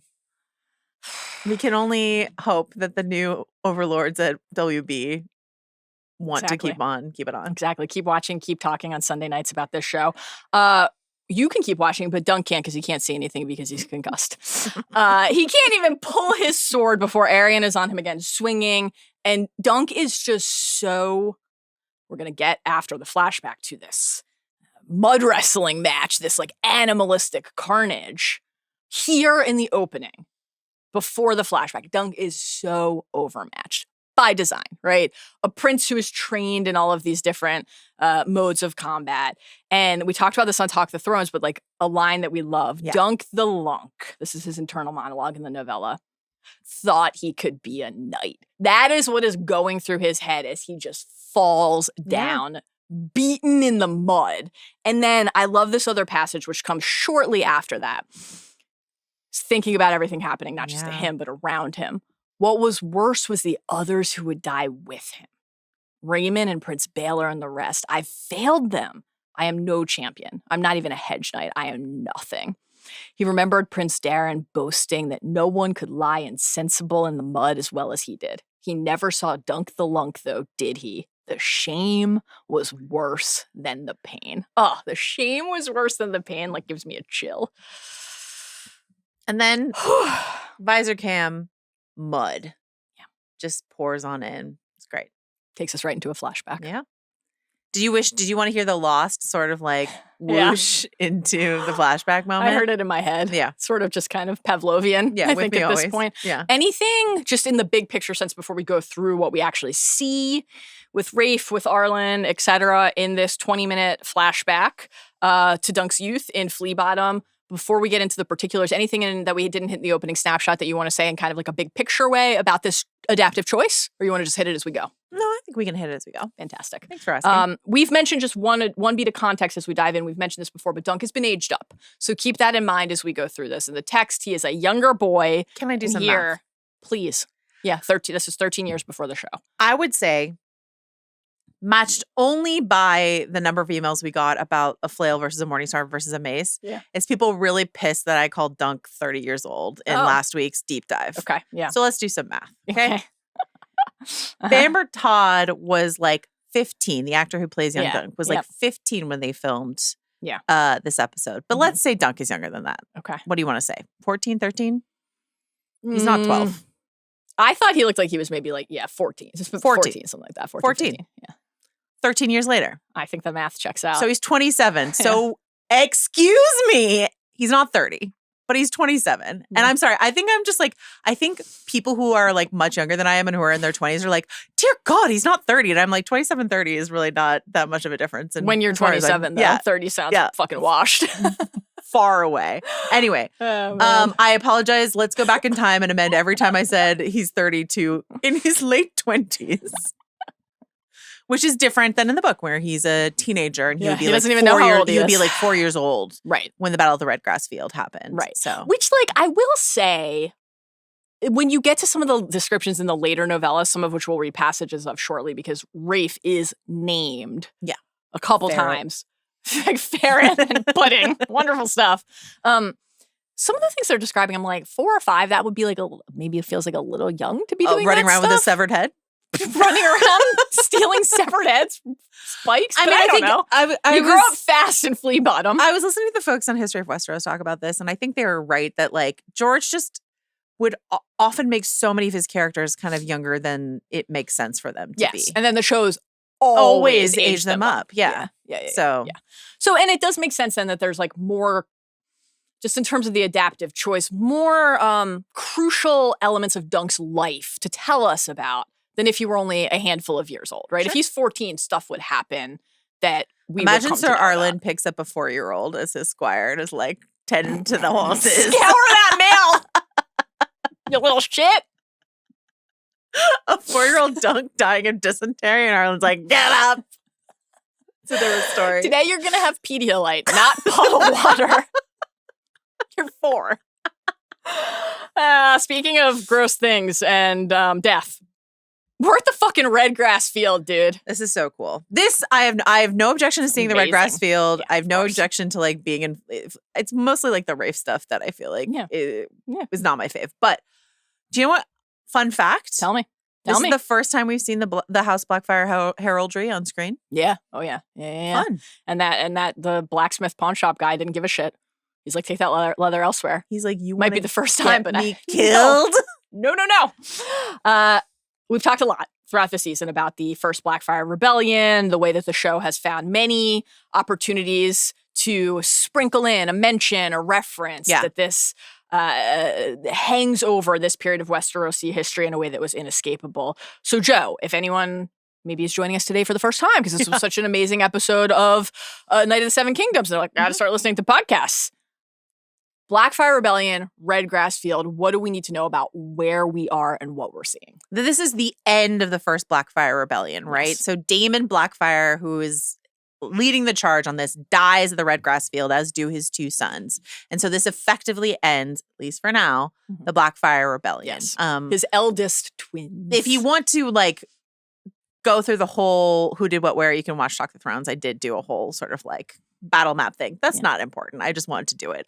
But what matters is that as Dunk says naively, it's over. We did it, right? And so it's important to note how many people died there. Yes. 10,000. I think what's incredible about what we see in the aftermath, we can talk about it a little bit more, but like what we see, the wounded in the streets of Flea Bottom. Yeah. Like Cauterizing, like a leg veterans and, of like, and this just happened. Right. And Sir Arlan's squire, Roger, died at the Redgrass Field. So like freshly dug grave. Like this just happened. There's a guy still alive under his horse. Yeah. Duncan and Rafe are out there. They're like entrepreneurs. Listen, Gotta upper mobility get is to not those easy teeth in Flea while they're Bottom. fresh. Yeah. But like, it can't have been more than like 2 days. Like, how long can one survive under a horse? I don't know. I'm not a veterinarian, but like, add it to the list. But this is just like, this just happened. Yeah. This is a historical battle. Right. And Dunk was there, like Forrest Gump. Yes, exactly. Just so. Exactly. Dunk would, what do you think he'd do out on a football field? He'd be great. I mean, he's a rugby player, obviously, as we know. I was running. That's what he would do. Oh man, as we chatted about on Talk the Thrones, the Hammer and the Anvil, which we described earlier in the season, that's part of Baelor this and Maekar were there. decisive Yeah. Blood Raven, his raven's teeth raining down the arrows. So there's all this kind of like legendary, fabled stuff that happens at the battle that becomes the stuff of, as in the case of the Hammer and the Anvil, legend and song, right? Yeah. So it's fabled in that way. But the fact that 10,000 people died and that it was so bloody and so costly, the toll of the carnage, and the fact that so many of the people who sided with Daemon Blackfire, who sided with the rebellion, didn't stop thinking that was the right choice just because their side lost. It is a wound not only on that field, but in the history of Westeros that really lingers. It's very awkward. The main houses did all support the Targaryens, we should say, like the Lannisters and the Tyrells and the, et cetera, et cetera. But some of the other houses did not. And they still have to like be at the parties and be like, hey. Yeah. Shout out House Ball. Fireball, one of the best monikers. Sick. Awesome. Fireball, Great. Incredibly good. Fireball's I think awesome. George blew through a lot of some of his best names in so many of them are in these novellas. in the Dunk and Egg books. Not going to say which character is saying these things because you'll find that out in future seasons, but some passages from Sworn Sword and Mystery Night, the second and third novellas, just people thinking back on this battlefield in this moment. Many good men fell that day on both sides. The grass was not red before the battle. Did your Sir Arlan tell you that? So that's something that a character who is redacted for the purposes of this conversation says to Dunk in the Sworn Sword. And then in the Mystery Night, one of the things that Dunk is thinking to himself is just, he's like thinking about that. The grass was not red when the sun came up. Like that idea lingers. Now, of course, knowing that Dunk had this like firsthand experience with it at an age where he would have remembered adds like a little bit of a different element there. Sworn Sword. A great battle is a terrible thing, the old knight said. But in the midst of blood and carnage, there is sometimes also beauty that could break your heart. I will never forget the way the sun looked when it set upon the Redgrass field. 10,000 men had died, and the air was thick with moans and lamentations. But above us, the sky turned gold and red and orange, so beautiful it made me weep to know that my sons would never see it. First of all, bars from George as always. But this idea of like the beauty and the carnage, what we're seeing there is just death and rotting, festering ruin. And like no grass at all, actually. I know. I like that choice. Yeah. I like that choice that like the red is just in these pools of blood, kind of muddy, to match what we see in the tourney field at Ashford. But so yeah, this is what we're seeing. And it really was. I mean, it's horrible. And it's pretty crushing to think of Dunk and Rafe, not only the poverty and the crawl space that they're living in and having to contend with the corrupt City Watch and people like Alistair, but just like to grow up in the wake of this, right? For a year during this rebellion to be surrounded by this level of like horror and for the threat to be that close. It's a heavy, heavy thing. And then to think about the characters who would look at that and be like, wow, that like sunset that day. It's just a wild like insight into kind of the psychology of Westeros, a land that is plagued constantly by these kinds of wars. The body under the horse moans. Dunk's looking down and we get to see the sigil. It's House Frey. What did you make of this choice? So it's so interesting because I've heard like some people say that it's House Hightower, but it's definitely not. It's the twins. Like there's two towers Hightower very like for a second when I first watched, I was like, oh, interesting, which also would have been fascinating. Right. But it's over here in a way that means there's two towers in the bridge. It's the twins, Yeah. the House Frey sigil. It's such a weird choice because there's like no evidence that the Freys are really involved in the Blackfire Rebellion. Right. That being said, my only guess as to why it's here is House Frey does have a role to play in an upcoming novella. Yeah. So maybe like it felt important for them to plant that seed here. I don't know. Well, the Stokeworths also have a role to play. So perhaps that's why the Stokeworths are on the road at King's Landing. Yeah. Do you think the Green Banner is supposed to be the Tyrell Banner? Because Leo Longthorn did not get his troops to the Redgrass field in time. So I thought that Green Banner was really weird there. Because you see the Blackfire Banner, the red field, the Black Dragon, but you also see Lannister. You see a green banner. Like what else? What could that be? I don't know. I thought that's a good question. I don't know. Because Lord Leo also won distinction during the first Blackfire Rebellion, winning notable victories against Daemon Blackfire's adherents in the Reach, though his forces were unable to gather quickly enough to arrive in time for the Battle of the Redgrass Field. Yeah. So like he did not get his ass there in time. Do you think he got there late and then just put his flag there and was like, I was there? I was there. Check the tape. You can't. My flag's there.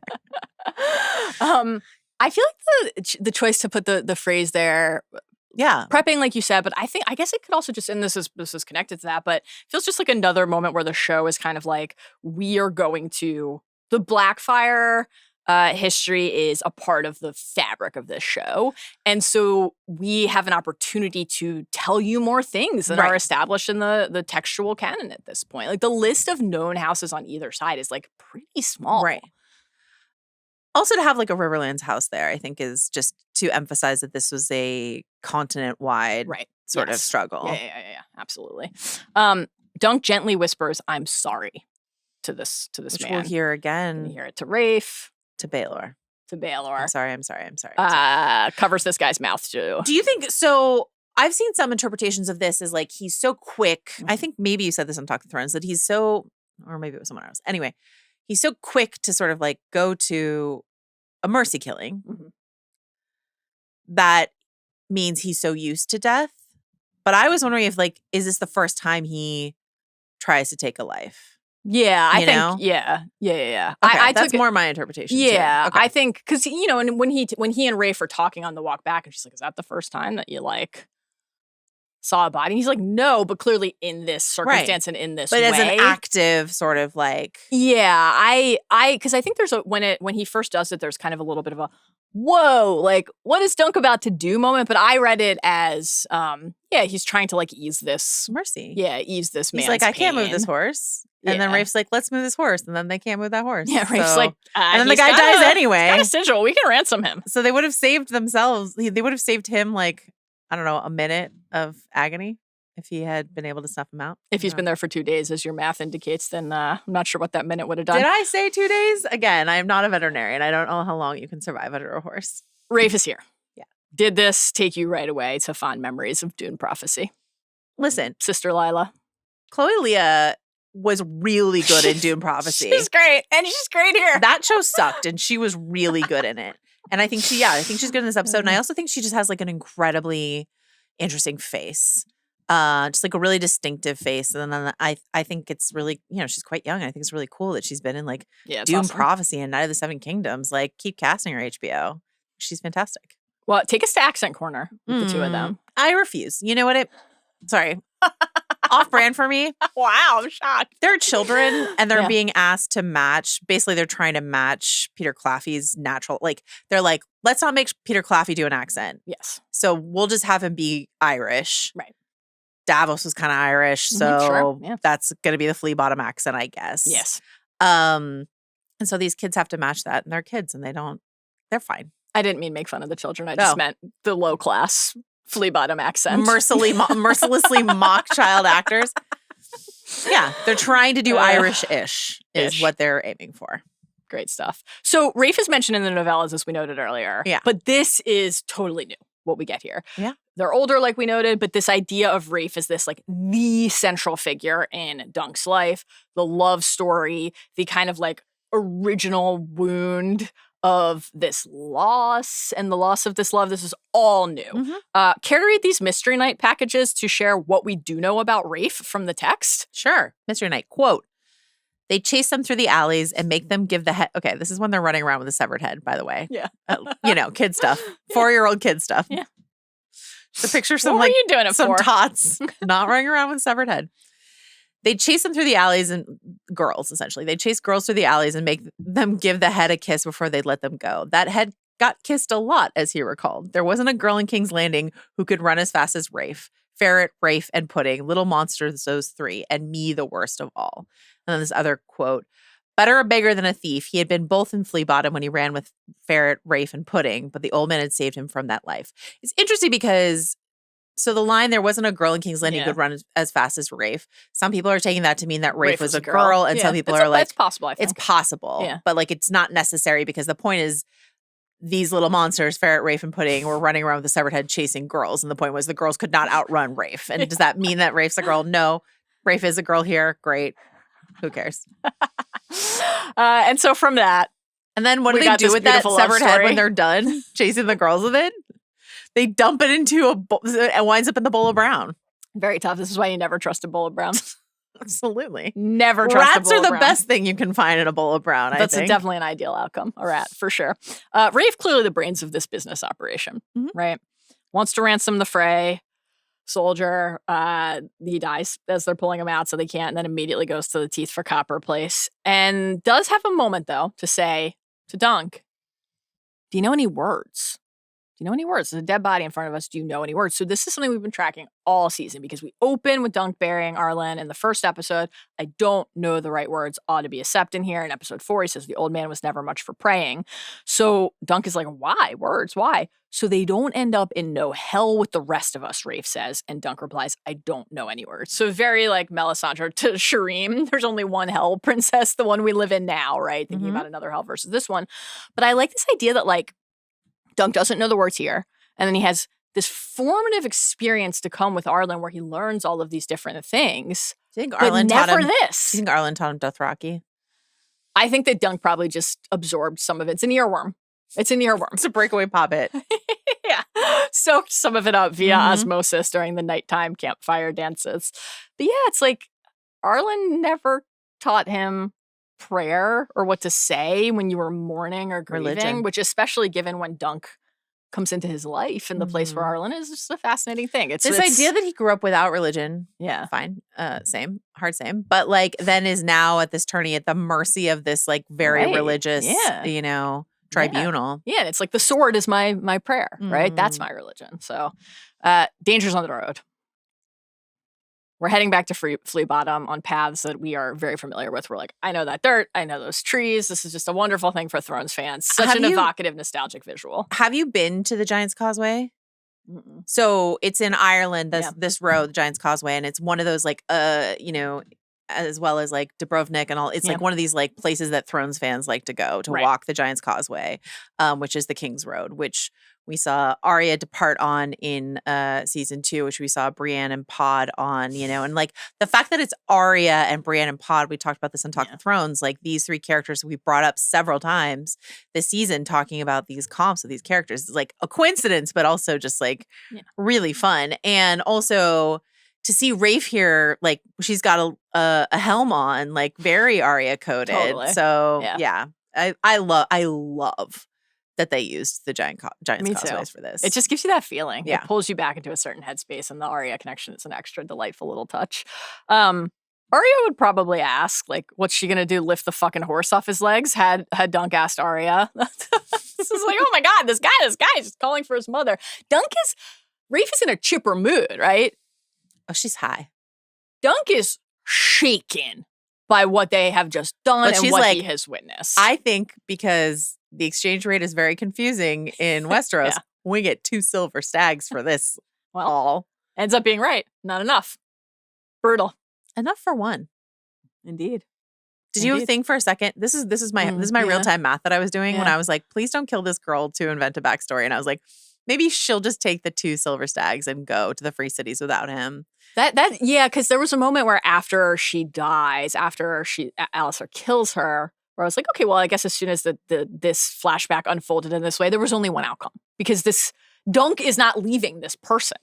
And then that was the other thought that I had is like, well, I guess they could have just parted ways if she had left him because he doesn't want to go. Skip ahead if you don't want spoilers for Better Call Saul. But there's a character on Better Call Saul, Kim Wexler, who is like not ever mentioned in Breaking Bad. And so like as that show progressed, we were like, oh God, how are they going to kill Kim Wexler? Right. Spoilers for Better Call Saul. Vince Gilligan's like, I don't need to kill a girl to get a backstory. I can find another inventive way to take her off the table. You know, it's like you don't always have to kill her to get her out of the way. Right. She could have just gotten on that ship without Dunk. Exactly. What if you woke up and the silver was gone and she was gone? I think that's like a similar sort of like, oh God, what am I going to do? I'm all alone, bereft in the world. Here's Sir Arlan, you know? Right. He could have been upset, picked a fight with Alistair because he was so upset or something like that. And then Arlan comes out and saves him anyway. There you go. Maybe he's trapped in the pig pen and she's like, I got to bounce, man. I got to bounce. I can't stay here anymore. And maybe she could have told him what Robert said. You know, they never tell you how they all shit themselves. They don't put that part in the songs, but if they had put that part in the songs, Dunk would have been more prepared for what he found on the Redgrass field. So, something to think about for everyone. The war's over, Dunk says. The Black Dragon's dead. And Rafe thinks he's foolish. Nothing's over, she says. She reminds him of what happened with Cedric and Pudding. No one forgets shit. You hurt someone, they hurt you back. Now, obviously, Rafe's stance here, what she's saying to Dunk, is not born out of she's not a political science student, right? This isn't necessarily about like, oh, I heard that Bittersteel escaped to Essos and like there are still Blackfire pretenders out there. And this is a comment on human nature, right? The way that the need for vengeance like works its way into your heart. With love and respect to Rafe, she is not very good at applying those own lessons to what happens immediately thereafter, right? You take the dagger. Take the wineskin, take the dagger, like, but what does she say? Okay, first of all, fun fact that I learned. Tell me. The name Cedric, which is not among the Ferret Pudding Rafe lore. This is a show addition. Cedric is a name that was invented for the book Ivanhoe. It was first found in the book Ivanhoe. What? So I don't know if that's an Ivanhoe Easter egg, but I think that's really fun. Wow. But also, when she talks about Cedric and Pudding, etc., she talks about coming back and like burning half of Flea Bottom down to like, Yeah. I don't know, I was thinking about Daenerys burning King's Landing for vengeance. I try not to think about the bells Well, if at all possible. They're with us always. That's so They're true. part of the lore. Hard not to think about, I guess, if we're here. I was thinking about, there's no justice in the world, not unless we make it, certainly. I was thinking of Yoren and his need to kill Willem, who had killed his brother, to the point where he just gets on his horse and rides him all the way to the wall, and how that story is what sparks Arya's decision to start making her list, which she will keep and knock names off of on her quest of vengeance. And Brienne and Stannis and Oberyn and Sansa and Littlefinger and on the list goes of the characters who have proven the truth of Rafe's words. Can I quote from everyone's favorite storyline that was adapted perfectly into the TV show? We're talking sand snakes. This is what Ilaria Sand says, right? Incredible. Yeah. Uh-huh. Oberyn wanted... I'm not going to do the accent. Oberyn wanted vengeance for Elia. Now the three of you want vengeance for him. If you should die, must, these other girls seek vengeance for you and then others vengeance for them. Is that how it goes round and round forever? I ask again, where does it end? I saw your father die. Here is his killer. Can I take a skull to bed with me to give me comfort in the night? Will it make me laugh, write me songs, care for me when I'm old and sick? Right. And there's also I don't need to read the whole thing, but Davos gives an absolute banger speech on vengeance that I would have loved to have seen on screen. Same. But this is a preoccupation of George's that comes, as you mentioned, comes up again and again and again. It's, one might say it's like a wheel. One house is on top and then another, and on it goes. Someone just needs to come along and break the wheel. And then everything will be fine. It's fine. It's fine from there. It went really well. Just just make sure that the next bullet point on your doc isn't something about the Tinder waiting to catch.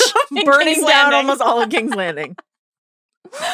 Oh boy, we do see how true this is, right? The state that Flea Bottom is in, you noted, the survivors of the battle, the injured, they're rats. We love a rat in Thrones, but they're crawling over everyone. We get to see the pig pen, the corrupt city watch, nothing new, but as you noted on Talk to Thrones, kind of not the vibe that we're expecting or that Darren the Second would be expecting right now. The reforms certainly have not worked. Quote, it was a year or more before the city watch was similarly repaired for King Aegon had often used promotion to the watch as a way to shower largesse on those he most favored, and they in turn made sure that the brothels and even the decent women of the city were available for Aegon's lust. So according to the historical record, it took the good King Darren a bit over a year to clean up the city watch. Looks like he did a great job. This was many years ago, so it's not working. Also, on that idea, there's a lot packed into here about this idea of what the nobles think they're accomplishing versus what is actually being accomplished. Yeah. Because the Battle of the Redgrass Field happens. Yeah. And I'm envisioning the flashback scene of Faramir and Boromir. We did it, right? Yeah. Maekar and Baelor are we did it. Yeah. We finished. The war is over. And Maekar's yeah, but they're all celebrating. I'm sure they're just really happy with themselves, right? And then meanwhile, down in Flea Bottom, what does that have to do with the price of eggs? Right. It's always the innocents who suffer when you High Lords play your Game of Thrones. You know what I mean? This is the reality of the aftermath of the Battle of the Redgrass Field. And similarly, the aftermath of war and the aftermath of the tourney, right? Dunk wins the tourney. Yeah. At what cost? Right. Yeah. There isn't a jubilation at the end of a war. There's just the body count and who is tallying it up and who is really reckoning with what the cost of these games are. Aerion plays a game. Oh yeah. And Baelor pays the price. Right. At the end of the day. I think that is, I would not say that this is the moment where Hot D has the firmest footing in the public consciousness. But I think House of the Dragon does a good job of exploring that idea. Well, that's the whole premise of Fire and Blood. Yeah, and showing us, in that adaptation, showing us the resentment that you can either completely fail to account for or potentially exploit, leverage, weaponize if you're paying attention to what is actually happening among the people who you claim to rule. Alistair comes in, and the fact that his name is so close to Alistair Thorne just can't be, I just think can't be an accident. Just like a classic Thrones piece of shit name here. He's missing his hand. He's missing his moral compass. Do you think Ira Parker is like really intentionally being like, I'm going to spell it a little different? Alistair, Alice.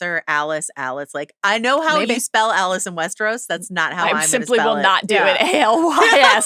I won't do it. As a matter of principle. I must have standards. I won't do it. Yeah. This is where Rafe swipes the ale skin because he sees their bounty, and this is going to be a pattern of their interactions. I will say one thing on the like, what did we gain and maybe risk with the flashback and doing it in this way front? I think that's something that should have been pulled out of the show if they were going to do this flashback is the moment in episode 1 where Dunk is talking to the horses and is like, where should we go? Raping. King's Landing? Yeah. City Watch? Like, it's not on Dunk's list after But like, what maybe Alistair he does. Could be a better than the Alistair. I think Far sure from hell, but he like, would be, but I don't think this is I don't know. I kind of agree. And on the other hand, I'm kind of like, Dunk is always sort of dreaming of being better than Dunk the thing. Reformer. Yeah. I feel like I'm signing up to wear a gold cloak. I just think that a gold cloak killed the person who mattered most to him in the world. He's not putting that on. Can I ask you a follow-up question? Please. This is not about that. Rafe says that the booze here is Sauro's the queen's own brew, right? Mm-hmm. Which, okay, I've seen some interpretations that it's like she means piss, right? Mm-hmm. By the queen's own brew, she means the queen's piss. Yeah. Or is it like an anti-Dorne sentiment because the queen is Dornish and this is like could be Dornish people like sour ale? You love a sour ale. I love a sour ale. Yeah. I don't know. I was confused. I was intrigued by that line. I did take it to be like night soil or something of the sort. Okay. Yeah. But who knows? It's mostly just because it's Night of the Seven Kingdoms. So I just assume someone's always talking about piss or shit. And they often are.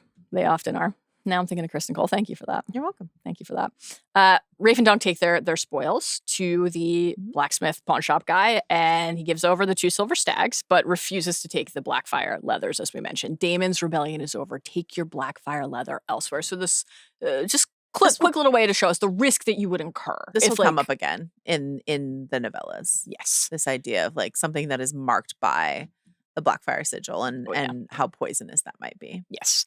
The crawl space that seems to be their home. Mm-hmm. Very effective visual. Not only show us just the space that they share, but the circumstances that they're in. There are like just some sad little homey like notes to it. This little like sort of, I'm like, imagine them at night all cold, like probably huddled together.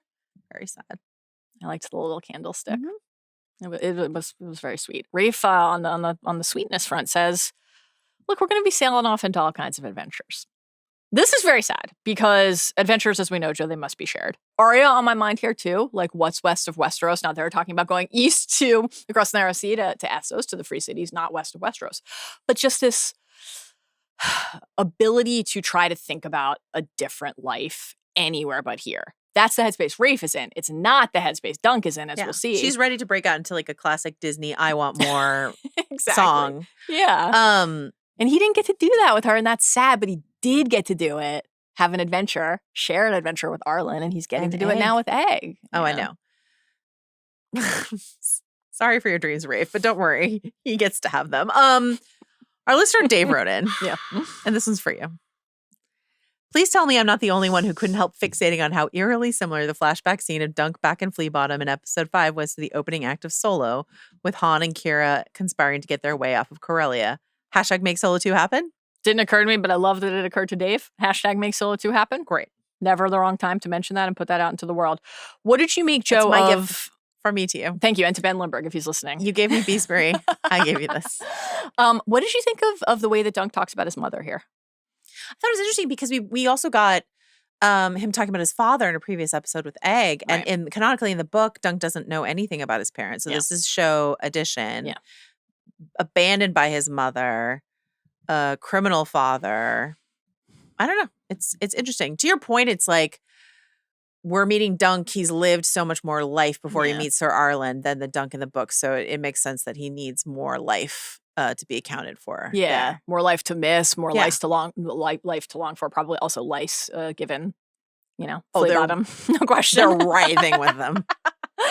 um, I feel like when they go to sleep at night, you can just see their hair move because there's just like lice everywhere, bristling. horrifying. Hopefully they can't see it because they just had the one candle and they snuffed it out so that they could sleep Save it. peacefully. Yeah.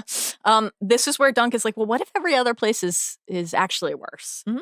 And I thought this was such an interesting little detail because the idea that Dunk did not, we talk a lot about his ideals and Yeah. the way that he thinks about Idealism. Yeah, how good and honorable somebody can be. The lament that he issues to the crowd during his big rousing speech, right? Like he can't believe that all of the noble houses of Westeros have lost sight of this thing. The way that he thinks about the Kingsguard and the puissant knights, etc. That was not a part of his worldview here. It was Mhm. all just bad, which is horrible. And then I think especially because we're about to see a complex portrait of Mhm. Sir Arlan, as we have seen a complex portrait of Sir Arlan across the entire show. Yeah. This idea that just the notion that something could be better and that your ability to like protect and preserve that was something in your hands, that was part of his life with Arlan and not part of his life before. I really like that. I think that feels like a nice part of his ongoing origin here. They love each other. You want to make a family, go out there, get a family because you love me. Yeah, I do. This is so sad. So this idea of not just like a losing someone, but this formative love. This person who Dunk wanted to be with. All he has in the world. All he has in the world. I mean, tough luck for Ferret and Pudding. They mean nothing to him. Absolutely nothing to him. But like, what does it mean then if you lose that one person to you? That was a part of Dunk's experience here. The despair that we find him in when Arlan is gone. What it would mean to be faced with Egg, who he grew attached to so quickly, maybe not being a part of his life when he finds out who he is, etc. All here. And then Rafe's like, dude, the city, it's too fucking small for us. Be tall. A little bit of the early Lionel Baratheon sprinkler. Be tall. He's way too tall to live in that little crawl space, that's for sure. That's true. They have to book passage, though. And Dunk is like, I got to just pet this goat for a while here. So I thought good. this was so cute. So good. He just loves an animal, this guy. I mean, this is an update from Dunk in the book, whose job it is to find animals to put in the bowl of brown. And here he's he's a vegan, basically. I mean, he's not. We saw him eat that breakfast sandwich and that like leg of mutton and whatever. And so the hard salt beef, but it's all made of soy. But it is hard. It's all made of soy protein. He loves a soy riso. He does. He does. Joe, it's Game of Thrones, so nothing's simple, nothing's clean, nothing good ever happens. It's tragedy and despair all the time. The fares have spiked. They can't book passage. And then Alistair, who is tracking them, pins them, very like Deadwood setting with this pig pen. Oh, sure. I loved this exchange. He's lecturing them on stealing, and then Dunk's like, well, what's stealing from us? And Alistair says, that's life. So like, when we're talking about Baelor and the trial and this idea and this question of what's just and what's honorable and what might the gods judge, it's like, this is not a world. Yeah, you're like, Alistair had some good points. Where there's room for any of that. You're like the gods aren't protecting Dunk. Alistair, he knows what's up. He nods to let them go and does this really sickening, horrifying little twirl of Rafe's hair, and that's when she steals the dagger. I was really worried we were going to get Me too. sexual assault on Thrones. Dunk's face when he sees the dagger, when he sees that Rafe has taken it, and then it's like instant. Yeah. Alistair comes after her, reaches, takes the dagger, slits her throat, and Dunk is just bathed in her blood. It is horrifying. She falls into his arms and dies.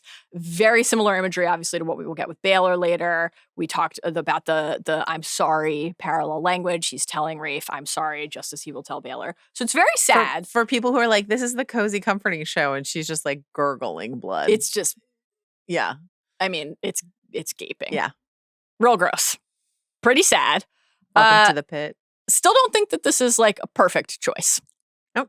How are you feeling about it a couple days later? I don't like it. Yeah. Because we introduced a female character and then killed her, because we don't think we need this extra All comp of to it. Tanzel in Like terms both of Dunk. of it. Yeah. I don't feel like we need him to have. I think people are fooling themselves if they don't think the show is trying to draw a comp between like two young women who don't look entirely dissimilar and like, you know, this great loss of Dunk's, like the love of his life and sort of this girl that he has a crush on seeing her threatened again, going into a berserker rage the way that he did in the past. Like, but I don't need Dunk to have had that origin story to believe what he did in the puppet tent. And I also just thinking about puppets again, sorry. So it always comes back to Beesbury or puppets, honestly.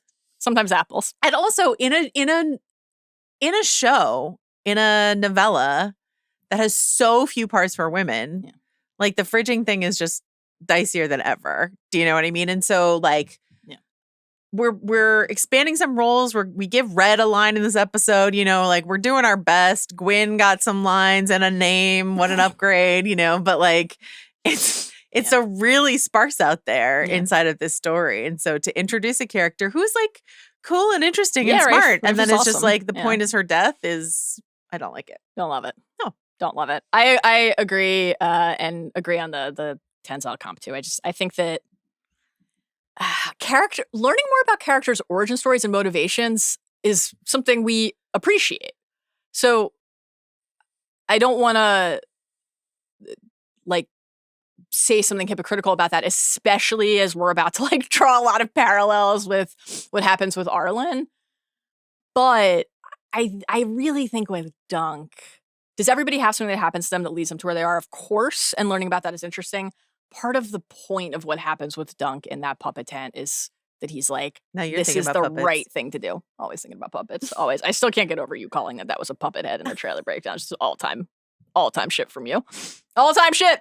You mentioned the berserker rage. So Dunk basically hurls himself onto Alistair, like bites a chunk of his neck off. This goblin is the mode. Dunk.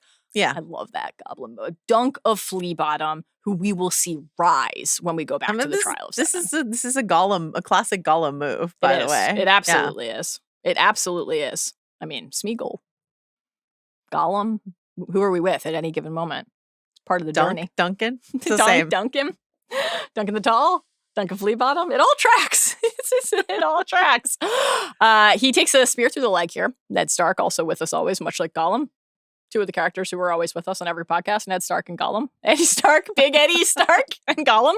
But Sir Arlan is here. And he's doing great. He's doing great. He is coming out of a nearby pub, brothel. Your mom may vary. Both. Your mom. I said your mile, but I meant mileage. Anyway. He is so drunk that he immediately pukes after invoking the name of the episode and this nightly vow. Carlos, can we see this, both what Arlan says and also what he spews? In the name of the mother! Leave that boy be! A Knight of the Seven Kingdoms in miniature, honestly. Very chunky. It is. Every episode they've found a way. Here's what I love. Tell me. Okay, as you mentioned on Talk of Thrones, in the name of the mother, I charge you to defend the young and the innocent, as we discussed at the top of this episode. Like, so that's what he's thinking about. A knight who remembers his vows. Yeah, just love like it. Dunk. God, wonderful. Hot. Yeah, hot. I see that and I think hot. Chunky. I bet it was hot. So he sees a boy being knocked around by the city watch and he immediately takes the boy's side. And that makes me think of this passage, which you've quoted a bunch of times. A hedge knight is the truest kind of knight, Dunk, the old man had told him a long time ago. Other knights serve the lords who keep them or from whom they hold their lands. But we serve where we will for men whose causes we believe in. Every knight swears to protect the weak and innocent, but we keep the vow best, I think. So this idea of like, Arlan's staggering into action driven by a conviction of what is right in this scenario. He sees, the gold cloaks apparently in this time period are very corrupt. So there's no reason to he's a real ACAB attitude right now, right? But he's like, I'm not siding with the authority. No. I'm not siding with the law. Yeah. I'm siding with this boy because that seems to be the weak and the innocent that needs protecting. Yes. And to see Arlan, I wouldn't have mind seeing Arlan do that and that be an inspiration for Dunk when he goes into the puppet tent. Because it right? tracks perfectly. It's so good. Right? It's like this idea of defending the innocent, which Arlan does for Dunk, and then Dunk can do with Tenzel. That Brienne's spirit in both of them, because Arlan is doing this, protecting this young boy right after losing Roger. So you have this like no chance, no choice, baby. Nothing's more hateful, than failing to protect the one you love idea that could be fueling him almost like on instinct and that knightly vow, a knight who remembered his vows. Yeah, that would have been just great. Arlan, here he is. He kills both of these gold cloaks. Thought it was wonderful. I mean, I hope Puddin' and Ferret were nearby to pick up that severed head and run it around the streets. They needed to be quick because the pigs were on it right away, rolling it around and noshing on it. According to Dunk in the book, right? So Arlan met him chasing pigs. Yes. Do you feel like this is a cop joke, or do you feel like interesting? This is in reference to the pig pen that they're nearby? Why not both? This sword. We've been talking a lot about Arlan's sword, which Dunk inherits all season. And I love this new additional detail and wrinkle in like the reverence with which Dunk treats that blade. Like this was the blade used to avenge Rafe? Yeah. Coated in the blood of our Everyone's killers? favorite character, Rafe. Oh, man. Of the sad things that we've seen this season, sweet little Dunk huddled, holding his knees alone in his crawl space crying. I mean, brutal. Made me cry. Made me think of seeing Dunk alone in the prison cell. Did you cry harder? Did you cry harder for that? For Humphrey Beesbury when he died? Or for the apples that tumbled to the ground here? And I'll give you your answer. You didn't cry for those apples because they were golden deliciouses, and you and I do not. I think that's a plural of delicious. And you and I do not care for golden delici apples. We don't, but we love an apple as a central plot device. Sure. And so the fact that Dunk sees Arlan again. But aren't we like united in our hatred of red and golden delicious apples? The worst apples? Okay, great. Of course. I was also thinking of Dunk in his prison cell because we get this POV shot of him through the bars. Yeah. Looking at, through the visor slit, through the bars, like looking out at Sir Arlan out there. And I was thinking of him when he, like, it brings you context to him wanting back up in that prison cell. Yeah. And it's just sort of like, here I am back where I started. Right. Behind alone, bars, looking through bars, with only a rat for a friend, Preston. Why isn't Duncan a vegan? Must just be really hard in Westeros. It's true. Honestly. I mean, it's like I've got a couple sticks. You have to go to the free cities to get some seitan. Probably. The apple merchant whose barrel Arlan knocks over, which draws Dunk's attention so that he can follow him, much like Egg chose to follow Dunk. A wonderful little parallel there. She calls Arlan an old fool. Later, when Arlan wakes and stabs himself. Joe, would you say, if you were podcasting or putting on a puppet show, that, all nights are... I would every say man's a all knight men and are every man's a knights fool. and all knights are fools when it comes to apples. You solved it. Thanks. You solved it. So Dunk follows Arlan for days and nights. Some highlights. Do you think Arlan saw Dunk? I think he, for some time, knows he's there. I agree. That's my take as well. And I think that's actually kind of important that he's like choosing to. Yeah. It's a little bit of like a almost like hazing, like initiation, even if it's not like conscious or willful, right? Like, that's let's see if you want it. Yeah. But it's also just, I think, a way to show us the state that he's in, right? I mean, obviously there's like he can hear him puking up his guts. For sure, at a certain point, it's undeniable that he knows he's there, but I think he knows the whole time. I think he knows the entire time. I think so too. They're like alone on the road on the way out of King's Landing. There's no one else there. If Arlan doesn't know that Dunk is following, he's an even more of a shit knight than we thought. Shit knight.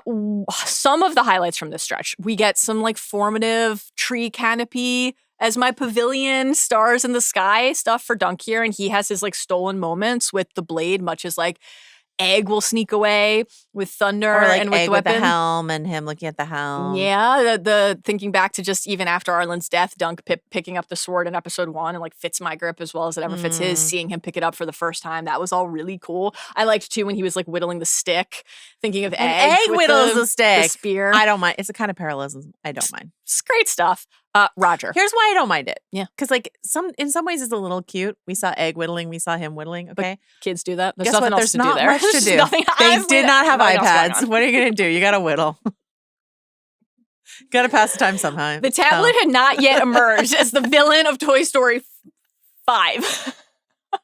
On my winning So do you think side. the villain of Toy Story, the Toy Story prequel, the Westeros, is whittling? It's entirely possible. It's just taking up all their time and all their attention. It's probably somebody who picks up a head off a spike and contracts some sort of disease, possibly. Speaking of dead kids, Roger of Pennytree. Tough transition. It's your best And ever. yet, here we are. Sometimes the material demands what it demands. Joe, we heard Roger invoked When it's madness bid. Yeah. Okay. in episode 2 when Dunk is going around and like reminding everybody of trying to get somebody to remember Arlan. And he mentions Arlan's nephew and squire killed at the Redgrass field. So we talked about Roger a little bit already when we were covering episode 2. But what else do we need to know about Roger, if anything? That he was Arlan's squire. Anything else? You wanna His know? nephew? His nephew. That's really it. And he's dead. He's dead. He died at the Redgrass field. Here's everything I know about Roger. We'll talk about some He stuff was in a the squire. spoiler He section. was Arlan's nephew and he died at the Redgrass field. I think the thing that he had a little helmet. He did, tiny help. So those are the things we knew before this. And here's what we learn here is just that this shattered Arlan. Like he's on a bender, he's in a drunken stupor because he's grieving the loss of his nephew and his squire. And so he sings. And I would like you to tell us about what he sings. Okay, so David Peterson, who does all of the Valyrian and Dothraki language stuff on the various shows, does this thing sometimes when his language is used in the show, is that instead of, I don't know, putting it anywhere else, he puts it on AO3. He did this with House of the Dragon, and he has done this here. But per David Peterson, this is Dothraki. Yes. And the English translation is, the ropes of death enwrapped me. Ungodly men have made me afraid. The ropes of hell abound me. The sorrows of death prevented me. In my distress, I called upon you, the great stallion who is worthy to be praised. So shall I be saved from my strong enemy. Beat them small as the dust before the wind. I will cast the evil out as the dirt in the streets. Courage is my salvation. Mercy is my light. Something I think is interesting. So the opening line, the ropes of death enwrapped me. Yeah. This is from, have you heard of it, the Bible? Psalm Indeed. 18. Yeah. The cords of death entangled me. In my distress, I called to the Lord. I cried to my God for help. So I don't know the order of operations in terms of like Ira Parker writing some lyrics and asking them to be translated, or any of the other people who are credited on this episode, or was Dan Romer involved? I don't know. Like who all was involved in composing the lyrics. I've seen a lot of people curious why Sir Arlan would know Dothraki. And like, I mean, I think a great theory is like, you know, there are Dothraki sellswords do exist. And so he might have served with some Dothraki fighters in the various wars that he fought in. And perhaps they taught him this song, this mourning song, like after the loss of a battle or something like that. That is a reasonable theory. He's also very well-traveled. Very well-traveled. And I think it feels like fitting that Arlan, for him specifically, but also like this idea of the way he thinks about the life of a hedge knight, like life on the road. He's a nomad. And the fact that he, you know, like we've talked about this elsewhere in the season, but Dunk's like, shit, like what if they ask me like about where he's from and I don't know and I've never been there and I haven't seen it. And like, you know, the idea that the road was their home. And so every person who Arlan interacted with, it was something that he absorbed that became, much as we're watching with Dunk, part of the fabric of his sense of self and sense of place. And so it feels right to me that he would be singing a song from another culture because he doesn't have necessarily like a strong rooting in anything here. He's like a student of the world. He is. He's like a white guy who has like a Buddha statue in his garden. Exactly. Yeah. And, you know, he's like Dunk, an animal lover. What a thrill not only to see Sweetfoot, but to see Arlan talk to the horses, just as Dunk will always be talking to the horses. We just needed Raymond here to be like, you talking to the horses? What did you think overall of the portrait that we get of Arlan here doing this really heroic, a knight who remembered his vows thing for Dunk? Yeah. But then it ignoring him, forcing him to trek after him, allowing him to drink the dirty puddle water, et cetera, et cetera. We heard from a lot of the bad babies about this complicated portrait of this man. How did it strike you? Yeah, like one listener, Mikhail said, like, sorry, but I'm officially on team hashtag not my Sir Arlan. Quote, a hedge knight is the truest knight. Like all of these quotes that we've been saying, right?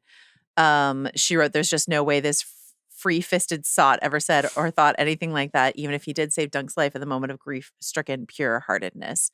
And then Kristen has a really good email that I'll get to in a second, but I want to take us now just like very briefly to Shakespeare Corner, Beautiful. right? Because so you mentioned the double fool reference, right? Yeah. And the way in which Shakespeare uses his fool characters like Feste and Twelfth Night or the Fool and Lear, like these fool characters often are the source of the most piercing observation and wisdom inside of these plays.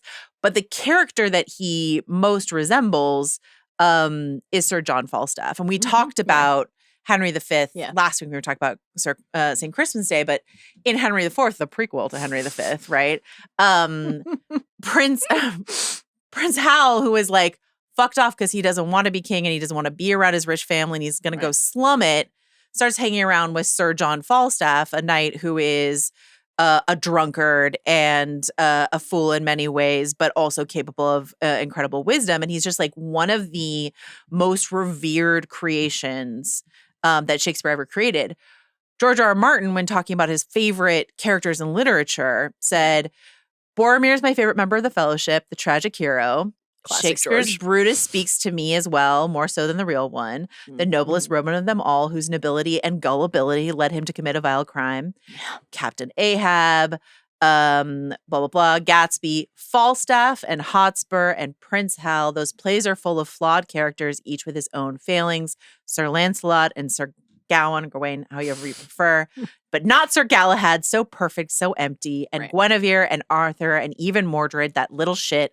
Oh, the list is long, and when my reading turns to history, biography, memoirs, my response is much the same. So he's a big Falstaff fan among Boromir and other things. Great taste. And like Lev Grossman in that Feast for Crows review that I read in Time called Tyrion Martin's Falstaff, right? A bitter, cynical, highborn dwarf. He's Martin's Falstaff. That's what Lev Grossman said. But I think that like this portrayal of Sir Arlan, which is different than Dunk's sort of honeyed perception of him that we get in the novellas, is much more in that vein. Yeah, there's this Harold Bloom, who is a very complicated figure, but taught me a lot of what I know about Shakespeare. Falstaff was his favorite character. And there's this, he wrote this great book about Falstaff. And Jeanette Winterson, a great author in her own right, wrote in her review of that book, had this description of him. Not that there's anything ethereal about Fat Jack, this whiskery, swag-bellied, omnivorous cornucopia of appetites, red-eyed, unbuttoned, sherry-soaked, this night walker and whoremonger, a muddy conjure, swinging his old mistress, doll tear sheet, a life-affirming liar whose truth is never to be a counterfeit. Falstaff is ancient energy thumping at volume through a temporary poundage of flesh. He is part pagan, the lord of misrule, and as such his time is short. We meet him first in Henry IV, Part 1, already old, lusting at life, drinking pal of young Prince Hal, who is slumming it, blah, blah, blah, blah. Orson Welles, who plays Falstaff in Chimes at Midnight, which is this incredible movie that sort of takes pieces of Falstaff from all the plays and puts them together. His description of Falstaff is, quote, the greatest conception of a good man, the most completely good man in all drama. His faults are so small, and he makes tremendous jokes out of his little faults. I disagree. Some of his faults are larger, quite large. But the reason that Harold Bloom loves Falstaff so much is that, like we've been hearing again and again about Sir Arlan in the text, is that he operates outside of the rules of society. Quote, he praises Falstaff's wit and intellect and excuses his vices as a display of his, quote, freedom from society, right? So this idea of this like drunken, old, washed, whoremonger, like all these things are true of Sir Arlan, and yet there is an inherent nobility to him, an inherent truth to him. And that is like exactly the sort of Falstaffian model that Shakespeare was chasing and all these other people were chasing. There's also, I love that you brought up honor because Falstaff's most famous speech is about honor. Right. And he's like, I'm not going to read you the whole speech, but basically he's like, what the fuck has honor ever done for me? Right? You know, like can honor set a leg? No. Or an arm? No. Or take away the grief of a wound? No. Honor hath no skill, and honor, like us, is not a doctor, is essentially his point. And so Arlan lives by a code and he has honor, but it's sort of like, it's not the honor of the knights. It's not chivalry. That is not what Arlan lives by. He lives by an inherent truth that sends him staggering, vomiting out of a brothel or a pub or a combo, if you prefer, probably both. to save Dunk and the echoes that go down history because of that. Like Dunk is in the start of a story that people who love George R. R. Martin's work know, has a long road. Were it not for what Sir Arlan does here, which is incredibly honorable while vomiting, and all those things together, are incredibly important. I love that. I kind of love this depiction of Sir Arlan. I'm a big fan of it. Yeah, that was awesome. Thank you to you and thank you to Willie Shakes. The Bard is always welcome. I agree. I think that first of all, it feels like the kind of thing that we talk about more broadly with adaptation, where like when something is teased out or altered or amended in any way, it's like, does it feel like it's honoring something true about the spirit of the character? Yeah. If it's different and new to us, but it connects to something that is like the germ and heart of the thing, it can be a gift. And that's how this felt to me for the reasons. It is a gift. I think like I agree. It just feels so true to the kind of character who George loves to not only write, but like center a tale around. And I think like we've been talking about this with Dunk, but just everybody, Baelor, even the most heroic, quote unquote characters, they're not interesting to us if they're not flawed, complicated, if they're not complex, if they're not human beings, because then all they are is the myth or the legend or an idea instead of a flesh and blood beating body that can stumble out into the mud and try to do the right thing. Sir Galahad, so empty. I do want to read this email from Kristen because she connects sort of like conflict. I believe the subject of her email was conflict inside the human heart. So it's the only thing worth writing about. Can't help but thinking of the conflicting, near contradictory nature of this poor boy, Dunk. One steeped in tragedy and trauma, like seeing who I am assuming was his first crush brutally cut down by corrupt city watch patrol and die in his arms. And yet he believes in the best of people and the very institutions that held him in poverty and flea bottom. He's still that same boy in the battle, seeing the corruptions of some royals, the noble houses who failed to remember Sir Arlan of Pennytree, even the bad apple who betrayed him, and yet still having hope that anyone would do the right thing. Then again, when you think of the times the right thing was modeled for him, whether that be by Sir Arlan or Prince Baelor, maybe he isn't naive or thick as a castle wall, but instead brave enough to believe that there is right in the world and there are people who keep their vows. Perhaps that belief and behavior is what truly makes someone a knight long before the sword taps their shoulder or they swear and swear. Would you and Samwise say that there's some good in the world, Mr. It's Frodo? Worth fighting for. It's worth fighting for? I would. I love that. Fantastic email. For all the reasons that you just described, how perfect that this sequence, this flashback ends with Arlan going over to dysentery Dunk and putting his hand out and saying, get up. And that is what pulls not Sir Duncan of the Tall, but Dunk of Flea Bottom. He's like, I'm in the mud. I know what it's like to win a fight down here. I know what to do here. And like, do you think they thought of calling this episode Get Up at one point? It's entirely possible. It's entirely possible. Good choice not to. Okay. Broadly, this stretch of the battle. Yeah. I thought this was just epic and riveting. It's fantastic. Savage, violent, it's cramped, it's suffocating, but there's all this chaos around. What, if any, prior Thrones, more intimate conflicts or sweeping battles did this most remind you of? Does it feel like entirely its own thing? A blend? You mentioned Hardhome, which had not really been on my mind. I think I was stuck in like Jon drowning in the mud in Battle of the Bastards. Yes. That was like really chief to me. Or Jon dodging horses inside of the mud in Battle of the Bastards. Yes. I think for Hardhome, for me, it's literally just how hard it is to see. Yeah. That like kind of, I think I'm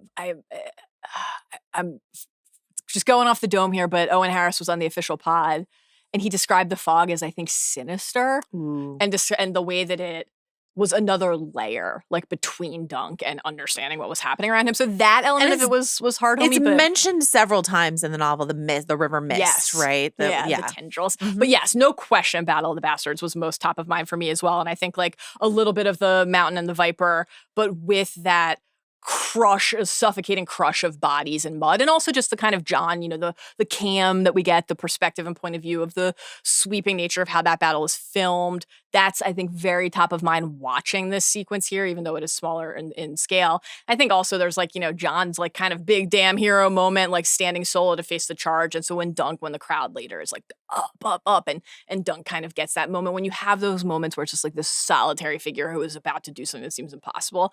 Very Battle of the Bastardsy. Ira Parker on Inside the Episode said, I wanted it to have that like old Western feel when the two gunslingers were going to finally do it. And they choose pistols at dawn. I love that. That was awesome. Very good. Before we talk about Dunk and Aerion and their the savage death match here, yield match, let's hit just some of the other surrounding highlights. What were some of the other favorite things that you witnessed out on the field? We're not going to talk about this in depth because it might be detailed more in depth in the finale. Mm-hmm. But since we get to see it in this episode, I'm considering it fair game to let you all know that Raymond Fossaway has painted his shield with a green fucking apple. And that is why Raymond Fossaway belongs to my team and not your team. It's green is my favorite color. I think green apples taste like shit. Preposterous I think bullshit. Green apples taste like shit, but this green is is my bullshit. favorite color. I think As Raymond's you know, a great character. Very brave. Yeah, brave. He did wonderfully. The green apple Fossaway. Raymond Fossaway. I'm happy for you. I am. We get to see his shield. It's very exciting.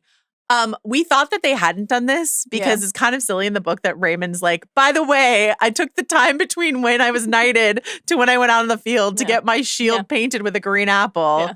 Again, we'll talk about this more, but like I love that we got to see it because it meant that I got to finally say it. Raymond Fossaway, green apple. I'm thrilled for you. Unfortunately, you lost Beesbury, but you got the green apple. So you win some, you lose some. The Lord giveth and the Lord taketh away, Conflict in the human heart. Maker and Mika and Baelor. This my boy is awesome. The moment where Maker is screaming Arion's name, my boy, and trying to reach his wailing, crying out in pain, and at this point, very imperiled son, and kind of thrusting his mace, kind of here. Mm-hmm. That's a very key moment. This is actually a moment that I think it's like that's where he cracks the front, the visor. Yeah, kind of is like there, jeopardizing the integrity of something that already didn't fit. Because Baelor was wearing his son's too small armor because he never meant to fight. And his hair was too short. And that could have solved everything. When he said, my boy, it was real Godfather, look how they massacred my boy, which coincidentally is what I said when Humphrey Beesbury died. My boy! One line and then died. How they massacred my boy. Death by lance to groin. It's tough. What a way to go.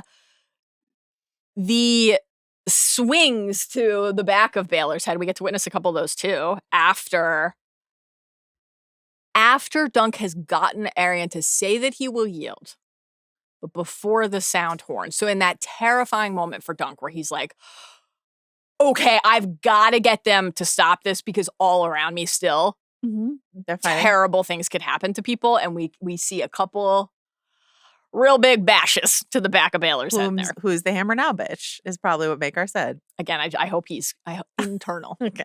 Some things you keep to yourself. We got an email about a favorite glimpse. Yeah. In the battle. Gabe, I want to mention, this goes to the point I already made kind of about what the fuck is the Kingsguard doing. Yeah. But I want to read this out because we got an email from Sabrina, and then like a few hours later, we got an email from her husband, Gabe, who's like, my wife wrote in, so I wanted to write in too. And I just like, we'll get to Sabrina's email in a second. But I just like, the couples that write into podcasts together stay together, I guess. But I will read this part. Why wouldn't Willie and Rolls This is fantastic. intercede and form a wall around his airness like pale moths dancing around a bright flame? This seemed like the obvious move given they are battling against Duncan in service of the Targs. Curious to hear your thoughts and whether I'm missing something. Again, I think this is a downside of... So pale moths. I know. Really good stuff. Very Great good. job, Gabe. We'll get to Sabrina's email. Very But good. like, again, Duncan takes so many more hits It's wild. in this version than he takes in the book. It's crazy. The dagger through the hand, the sword in the thigh, the multiple dagger stab in the thigh. Like, It's nuts. I don't know how he's alive. frankly, he shouldn't be. Yeah. Can I read Yeah, this please. list of injuries that he incurs here? And Yeah. this is like, I'm just not sure how he's standing. Kicked in the head. This is after the initial. He's been stabbed by a lance, which has embedded chainmail into him. And he's been knocked into concussion protocol and Directly into a unconscious. flashback. Directly into a flashback. Then we rise and he is kicked in the head, bashed in the head multiple times by the Morning Star Or flail, if you or flail prefer. or whatever the fuck you want to call it. And we get it that ride by from Makar's mace, hit in the torso, hit with the shield, stabbed in the side twice, stabbed through the hand, stabbed in the back, stabbed kind of like, I thought it was maybe like the trap kind of there. Stabbed in the torso, stabbed in the leg by the sick thrown sword move Deeply that we sick. love, slammed in the head with the shield, nearly eyeball gouged. And he's fine.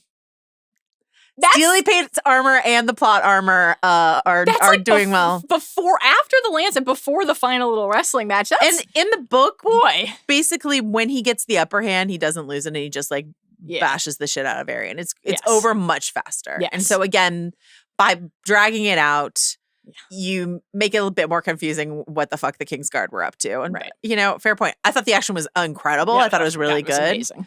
It is our job to Electric. overanalyze and ask some questions. So, but what I did think about actually is a point you made in your rapturous ode to Sir Arlan's dick. You pointed out yeah. all these like scars on Yes. his body, and I was thinking, here's Dunk Yeah. starting his collection, and like later Yes. in life, when he gets his surely giant dick out to do whatever it is he wants to do, Yeah.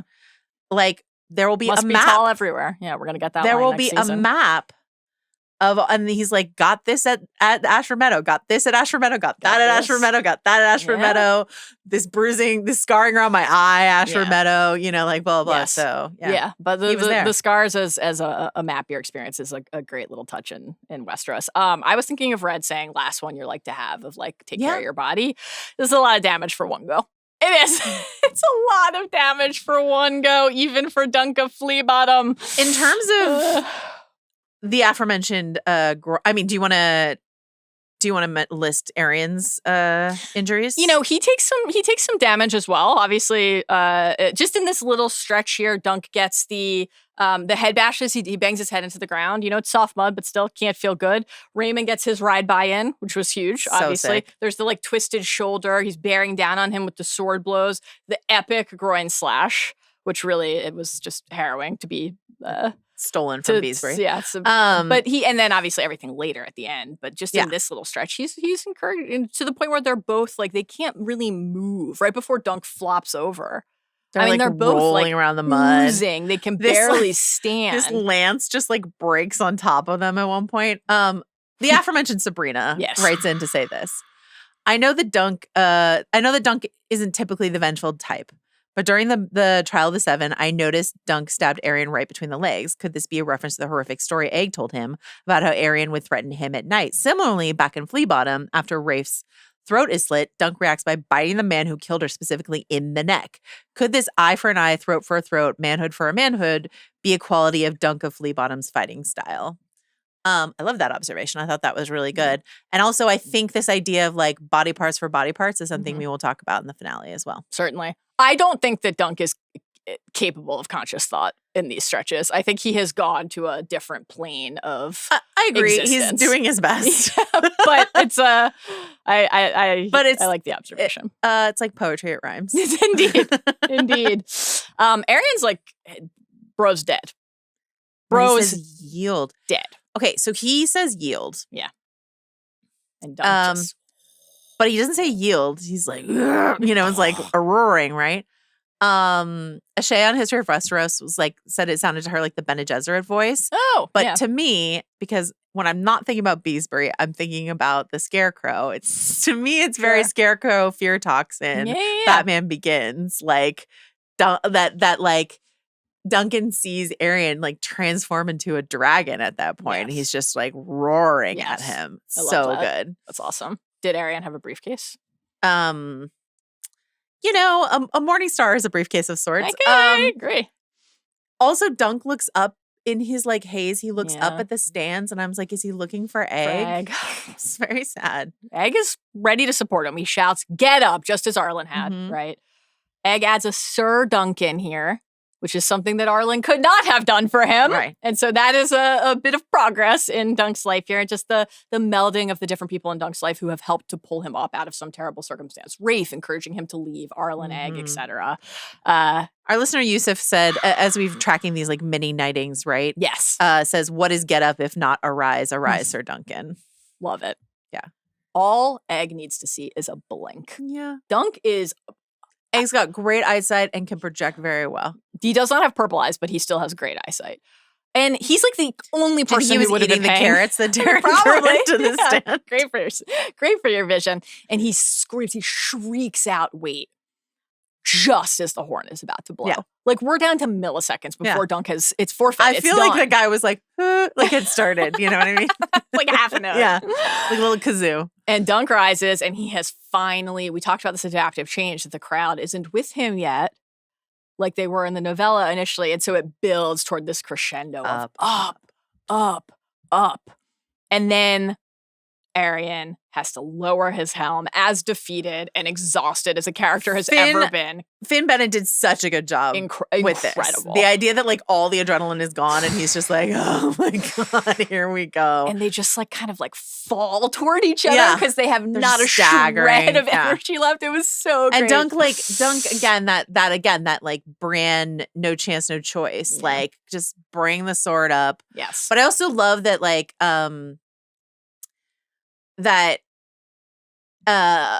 shout out Steely Pate. Aerion gets a hit off the like gorget, right? Like that deflects the blow or whatever. But like pretty quickly, like Dunk's not trying to sword fight. Right. He's trying to get in close so he can dunk a flea bottom fight him in the mud. Yeah. So and it works. It's great.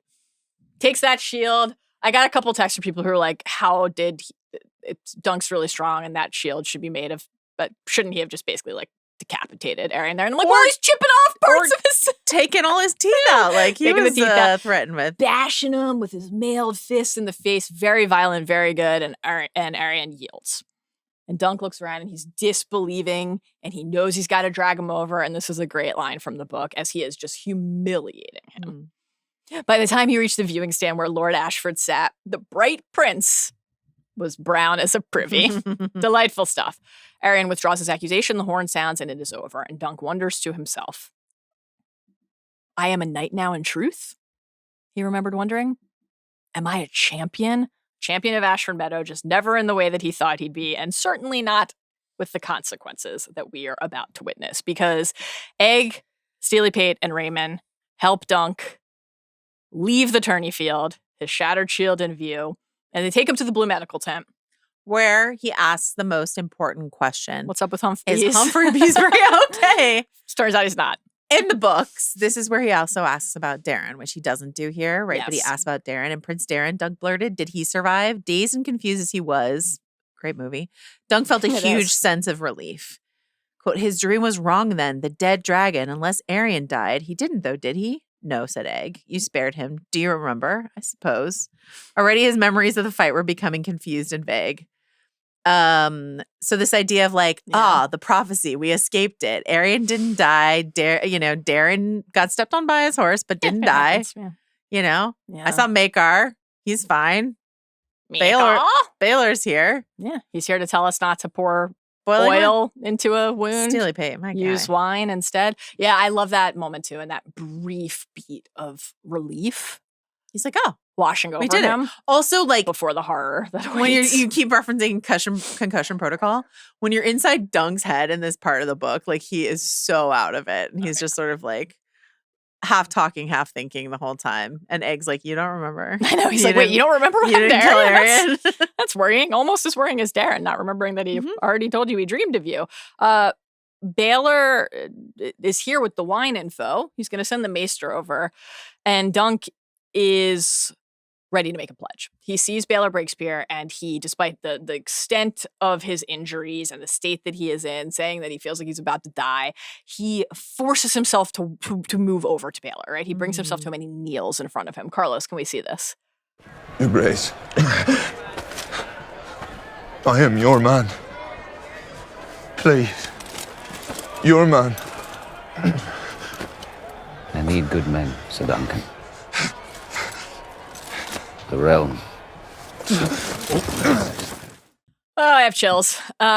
We talked about this on Talk the Thrones, but this slight adaptive change in the book, he's basically just like gripping Raymond to try to like stand up. But to have Dunk kneel in front of him and to have Baelor put his hand on Dunk's shoulder where the sword would be another one of these mini knightings along the way.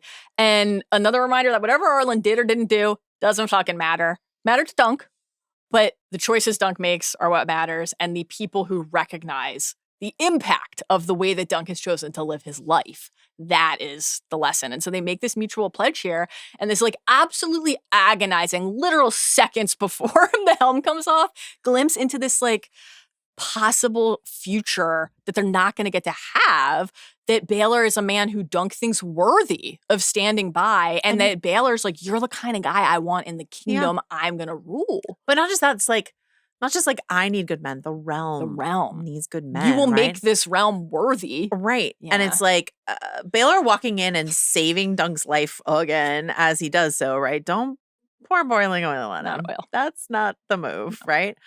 Boiling wine also sounds not fun, not but great. I'm not a maester. I don't Tell that to Qyburn. I don't Yes. use maggots, so I don't know.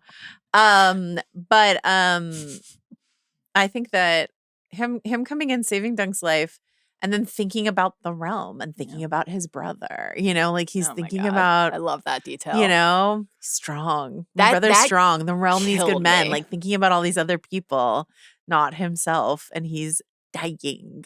I know. I love that the way that he's smiling when because they're like, oh boy, this is smashed in back here. Yeah. That smile, as he said, my brother's most like he's strong, like that pride that he feels in Maekar, despite how, I mean, we have seen their relationship is a complicated one, but that love is there. All of this, everything that you're saying, it just heightens the tragedy to like an almost unbearable but very Thronesian degree.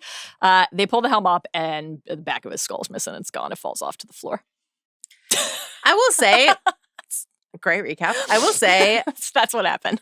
let's hand it to Ira Parker for having the restraint of not doing like a gloopy. We don't see like No, it's kind of a missing part It's of the head. missing. It's gone. it's kind of still in the helm because we don't see or hear anything like glop onto the floor. But it's gone. It's gone. His brain's not there. A queer, troubled It's on look its way to bitter past- steel across.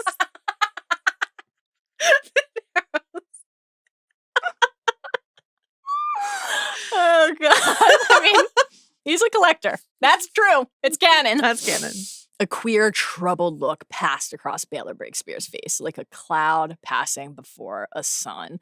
I love that description, just thinking of him as a sun, like this bright force in this very dark world, and that is then shrouded and blighted out. It's just all really sad, and Baelor falls into Dunk's arms.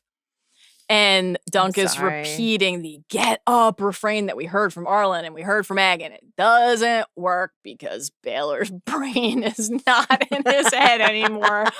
And it's a little bit of, Dunk is like, Ugh. one need not intend harm to do it. I didn't think that any of this was going to happen. And so to get back to the dream, Darren's dream, you have that moment of relief. And then the horror of recognition washing over him. I dreamed of you, Darren had said in episode 4. I have seen you, sir, in a fire and a dead dragon, a great beast with wings so large they could cover this meadow. It had fallen on top of you, but you were alive and the dragon was dead. Did I kill it? That I could not say. And In a so way. it's like In a way. tragic, vintage, shocking Thrones death, but then this question of guilt.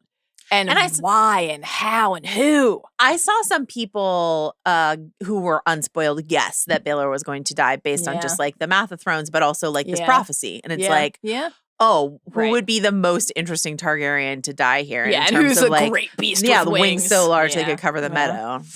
Baelor Breakspear. We had mentioned earlier in the season, we had read this passage talking about where we are in the Targaryen line here. Quote, King Darren the Good had 4 grown sons, 3 with sons of their own. The line of the Dragon Kings had almost died out during his father's day, but it was commonly said that Darren II and his sons had left it secure for all time. The heir to the Iron Throne and Hand of the King, Baelor Breakspear's brain falling out at Ashford Meadow is Good news. how things He start to has- change.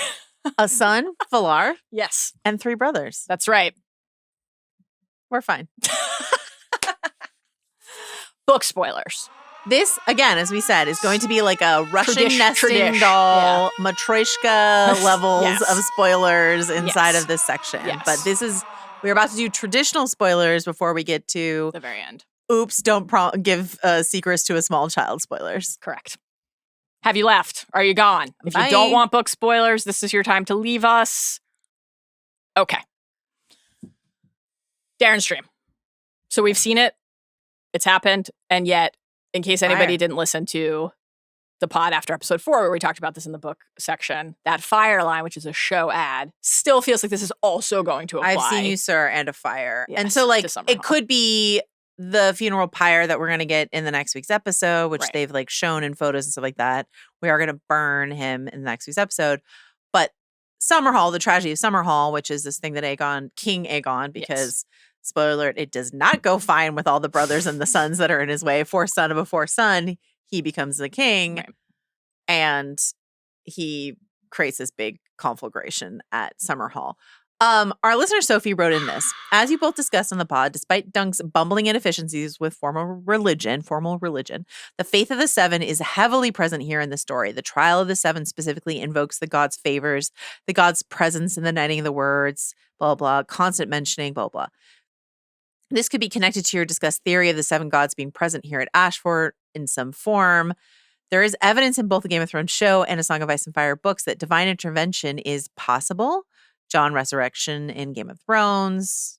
Again, that's in the show. But Beric Dondarrion's resurrections in A Song of Ice and Fire, the many-faced god, etc. So my question for you two is, this could divine intervention be happening here at the Trial of 7, sparing Dunk's foot at the expense of Baelor's life, perhaps knowing that that very foot will bring the birth of Daenerys Targaryen, and thus, if you believe this, fulfill the prince that was promised? Or is this just a series of human tragedies compiling as coincidences or accidents and then lead to the circumstances of the Mother of Dragons?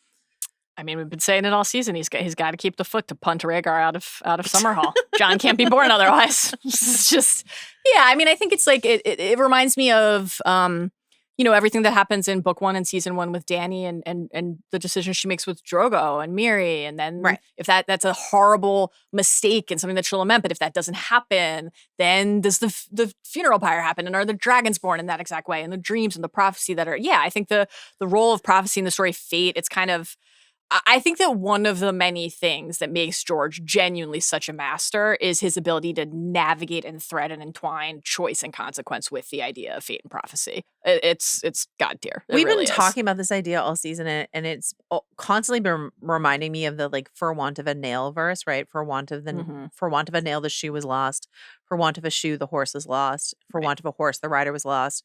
Being overtaken and slain by the enemy, all for want of care about a horse, shoe, nail. Or there are other versions where it's the kingdom was lost. Yeah. So for want of a nail, the kingdom was lost. And it's sort of what are the cascading effects of Sir Duncan the Tall or Dunk of Flea Bottom showing up to Ashford Meadow and all of the ripples down history that come from there. Does somebody rebel against the Targaryens eventually? Yeah. Is it Robert's rebellion? Is it Rhaegar? Is it Lyanna? Is it the Mad King if this exact thing doesn't happen here? I mean, no, right? Not in that exact fashion. Right. So, yeah, it's fascinating stuff. And I wish Baelor had lived, but, brain had to fall out. Tough. On the Blackfire front, the setup for Sworn Sword and Mystery Knight, and just in general beyond, because we have many a Blackfire rebellion in our future, I think that Dunk's swearing his sword to Sir Eustace, to a Blackfire pretender, to a Black Dragon supporter in the second season, in the second novella, is going to feel a little bit different now. I think him kind of been at the Redgrass view. Yeah, and just the level of awareness, because a lot of it in the novella is he's recalling things that Arlan has told him. But like he was around for this and wasn't 4 years old. and wasn't 4 years old. So I just think, but in a way that ultimately I think will heighten the second season in some ways. I think and, I'm really excited for all the Blackfire stuff that we get me in the too. future. And certainly he'll have more motivation at White Walls in the third season and Mystery Night. I saw a for everything great that happens there. I saw a great tweet where in the trailer for next episode we get Lionel Baratheon saying like, you know, he risked nothing. You know what I mean? Like talking about Baelor. He's like, he was a prince, like, you know, et cetera, et cetera. And I saw someone on Twitter was like, Ira Parker's very certain he's getting 13 seasons of this show, right? Because Lionel Baratheon will eventually rebel against the throne, but it's just sort of like, so they're planting that seed there in the finale with like it's actually like a pretty weird energy from Lionel if they're not like we're definitely I think we'll have to. I don't want to judge it based on the trailer. I think we'll have to see it in context if it makes sense. We also got this email from Clint. I put it here because talking about the future seasons and the Blackfire rebellions, Clint says, do you have any worries for season 2? It doesn't have any major reveals like Egg being a Targaryen or the Crown Prince dying unexpectedly. It's a pretty small scale story over disputed territory. Will the show need to expand Blood Raven or larger political tension to raise the impact? Any thoughts about that? Is it all down to like one extremely hot ginger and her braid to like keep that our braid, interest? baby. Yank that braid. I I mean, there's a lot of, I think we both are incredibly fond of Sworn Sword. I think it is definitely a subtler story. No question. I mean, the one with the least worries is like by season 3, by Mystery Night, it's just like, you're doing a Blackfire rebellion. Yeah. Like season 3. Oops, we did a Blackfire rebellion inside of Ira's like, I can't believe in a year from now I get to do the second Blackfire rebellion. Yeah. Like, that's actually nuts. That's awesome. You know, Blood Raven is so incredibly sick. It wouldn't hurt my feelings to have Blood Raven somehow show up in season 2. I just think expanding a lot of Blackfire stuff, either incorporating Blood Raven sooner or doing the first rebellion flashbacks, I think is probably a way to do it. But there is a lot of action in the second novella, and I think there's just a lot of rich theme, you know, and a lot of sexiness. And you're hoping David Tennant. And Bennis and David Tennant as Bennis of the Brown Shield. Yeah. Why not? Why not? Dare to dream. Roger. Speaking of Mystery Night, you know, everything that happened. Gorman Peak, who killed Roger, who bashed his fucking face in with the, you know, he's a character. He's coming to us in season 3 in the third novella. So it feels very intentional that we've gotten a couple Roger mentions here because Dunk is like, I can avenge Roger of Pennytree? Yeah. Whoa. And, you know, specifically maybe the guilt with that he Arlan's has. sword. I mean, that'd be just fucking great. Wouldn't that be great? He's like, you see, this is a Pennytree. And he's so guilty, like, about taking Roger's place. You know, that's like on his mind in the third novella. So I think that'll be very rich and rewarding. And I'm glad we got a couple Roger moments here. Arion's groin. We couldn't outright say this on Talk the Thrones. Chris was like, so he cut his dick off. It's like, he's gotta have a kid. You did a great job hedging that. You're like, I don't know. They change the kid canon in the shows sometimes. Sometimes we think we're getting kids and then we don't. This has happened in House of the Dragon already. It's hard to make Egg king at a great council if certain key participants and other contenders are not there. So like Aerion, it was very like being upper like inner mini thigh. Maegor the Cruel, like kind of has to happen. Yeah. They have to dismiss him because he's Arion's kid and they think he's going to be a monster, right? Upper inner thigh. Yeah. I mean, I'm sure kept the dick really hurt, but Dick is still there. Yeah. He can fuck his way through lease. Good for him. Great job. We got a few versions of this. Okay. This particular one comes from JC. Who wrote, I also believe that Dunk has not having been properly knighted is brilliant because what this allows for is for Dunk's first true knighting to be when he becomes a member of the King's Guard, a moment I truly hope we get to witness. Ira Parker's like, yes, please, Let me job just tell security. you something. You're going to have to cradle me in your arms. I'll be sobbing like a fucking baby. The rite for making a new member of the White Swords can vary. It can be a solemn and formal event in which the knight kneels as he makes his vows before the king. So if Egg gets to be the one to knight, officially knight Sir Duncan the Tall. We're the best. We'll be messes. Puddles. I would love to see it. We will get to see this because we fucking deserve to see it and because the show is great and they're going to keep making it. Here's the deeper, darker level of the spoiler. I'm sorry, Mallory. I just wish I did not know this, and I don't blame a small child on a press tour for saying a thing he shouldn't have said. But I wish this were not out in the world. No, I had seen this on the internet. Okay, you had already seen it. Okay, great. Yeah. Here comes... If you don't want to know about this thing, this is not a spoiler from the book. It's something that someone said about the future of the story. Leave. The Dex spoiler. So actually, my pal Megan O'Keefe, who you cited earlier in here, it was Megan Decider, was interviewing back in October at New York Comic Con. Essentially, was interviewing.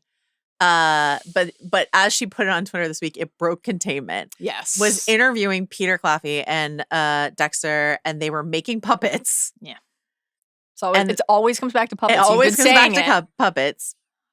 And basically, as Peter is trying to get Dex to shut up, he reveals that George R. Martin told them, and listen, George changes his mind. Leave if you don't want to hear this. Time. Leave if you don't want to hear this. George R. Martin told them that Dunk survives Summerhall. Not only that, he's like, but we're not sure about Egg. So not only are we saying Dunk definitely survives, which there's a new Lord Commander of the Kingsguard a year later. Right. So like the history books believe Dunk died at Summerhall. That's like sort of been the common perception. Yes. And that King Aegon Egg also died at Summerhall, but what if he didn't? Right. So here's the email we got from... Maybe it just got in a boat like Laenor. Yeah. He's just being gay somewhere else, right? Tex said...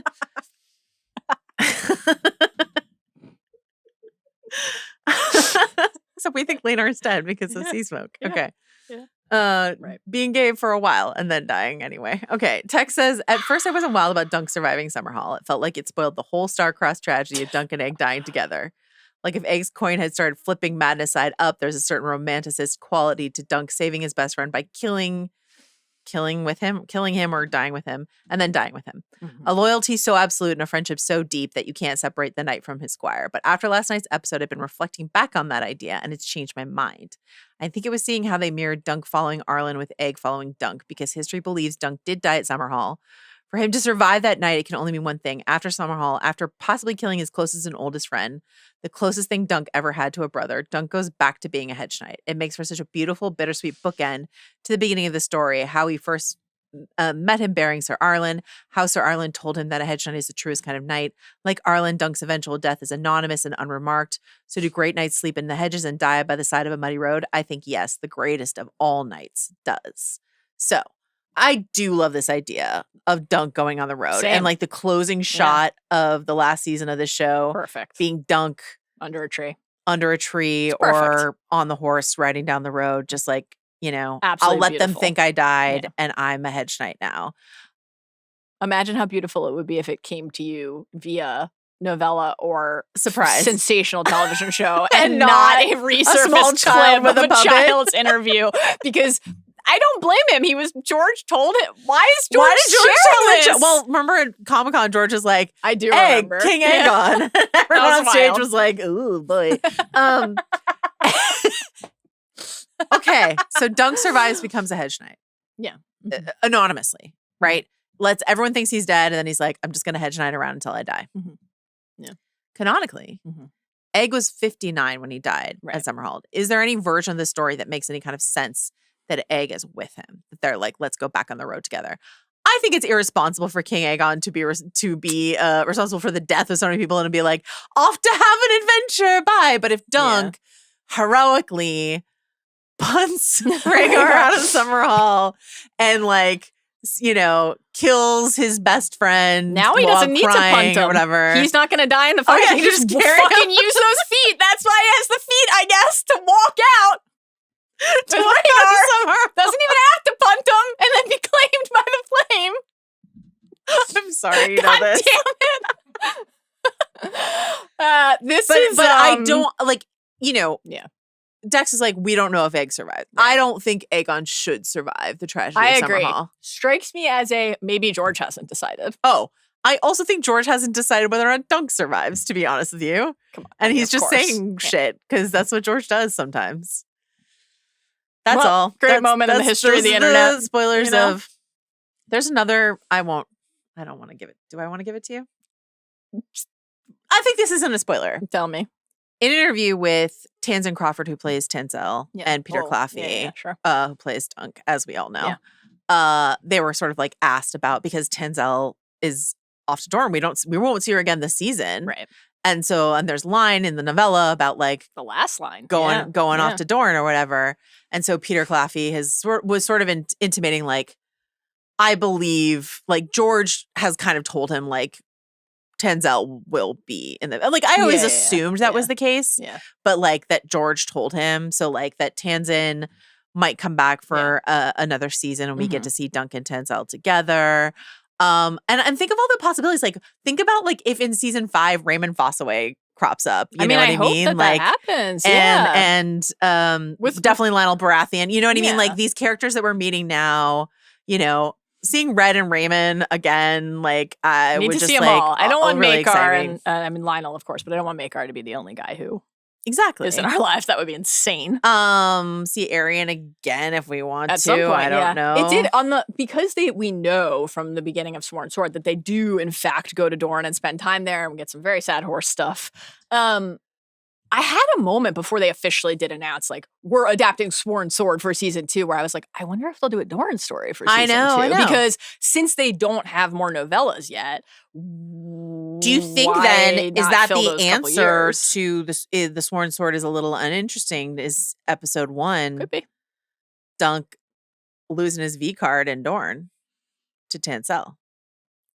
The Dunk that we met in this episode, they're teenagers living together. They haven't fucked. They haven't. No. Dunk is canonically a virgin. Don't get me with your Steve Rogers shit. Anyway, and yet, and then the Henry Cavill thing. I will just say, there was like an ambiguous, like back and forth, confusing, cut out of context sort of interview where it seemed like if you wanted to interpret it this way, Dex was implying that Henry Cavill, because Henry Cavill has long been a dream cast for Daemon Blackfire. Yeah. So like it seemed that Dex was sort of intimating that Henry Cavill was going to show up in a later season. And Peter's like, don't say that. We shouldn't say that. Right. And then Peter Claffey came out and like clarified that that's not what he was talking about, which I actually kind of believe. Like I actually don't think Henry Cavill is going to show up as Daemon Blackfire. Like I don't. That would be kind of weird. He's a Highlander right now. He's got things to do and heads to chop. But like, but the fact that Peter clarified that and not the Summerhall thing very tough means the Summerhall thing is definitely true. Very, very, very tough. So George, that has been the even more spoiler section of this podcast. All-timer. We did it. We did. Great stuff. I can't believe we only have one episode of A Night of the Seven Kingdoms left. I'm despondent. I can't believe this podcast wasn't 4 hours. You're welcome. I knew we'd come in right at 3 today. All right. Thank you. Thank you to Carlos, as always. Thank you to Arjuna, as always. Jomi, as always. And Sarah, who not only is with us today to help, but as you already mentioned, binged the entire season so far. And then had to sit through the spoiler section. Not ideal. Not ideal. Sorry about that. Join us on Sunday for Talk the Thrones on the finale, right after the finale, and then we will be with you on Tuesday night next week, Tuesday evening, for our deep dive into episode 6 of A Night of the Seven Kingdoms. We will be with you in the meantime for Buffy season 3 part 2. And that's it. Get up. Bye.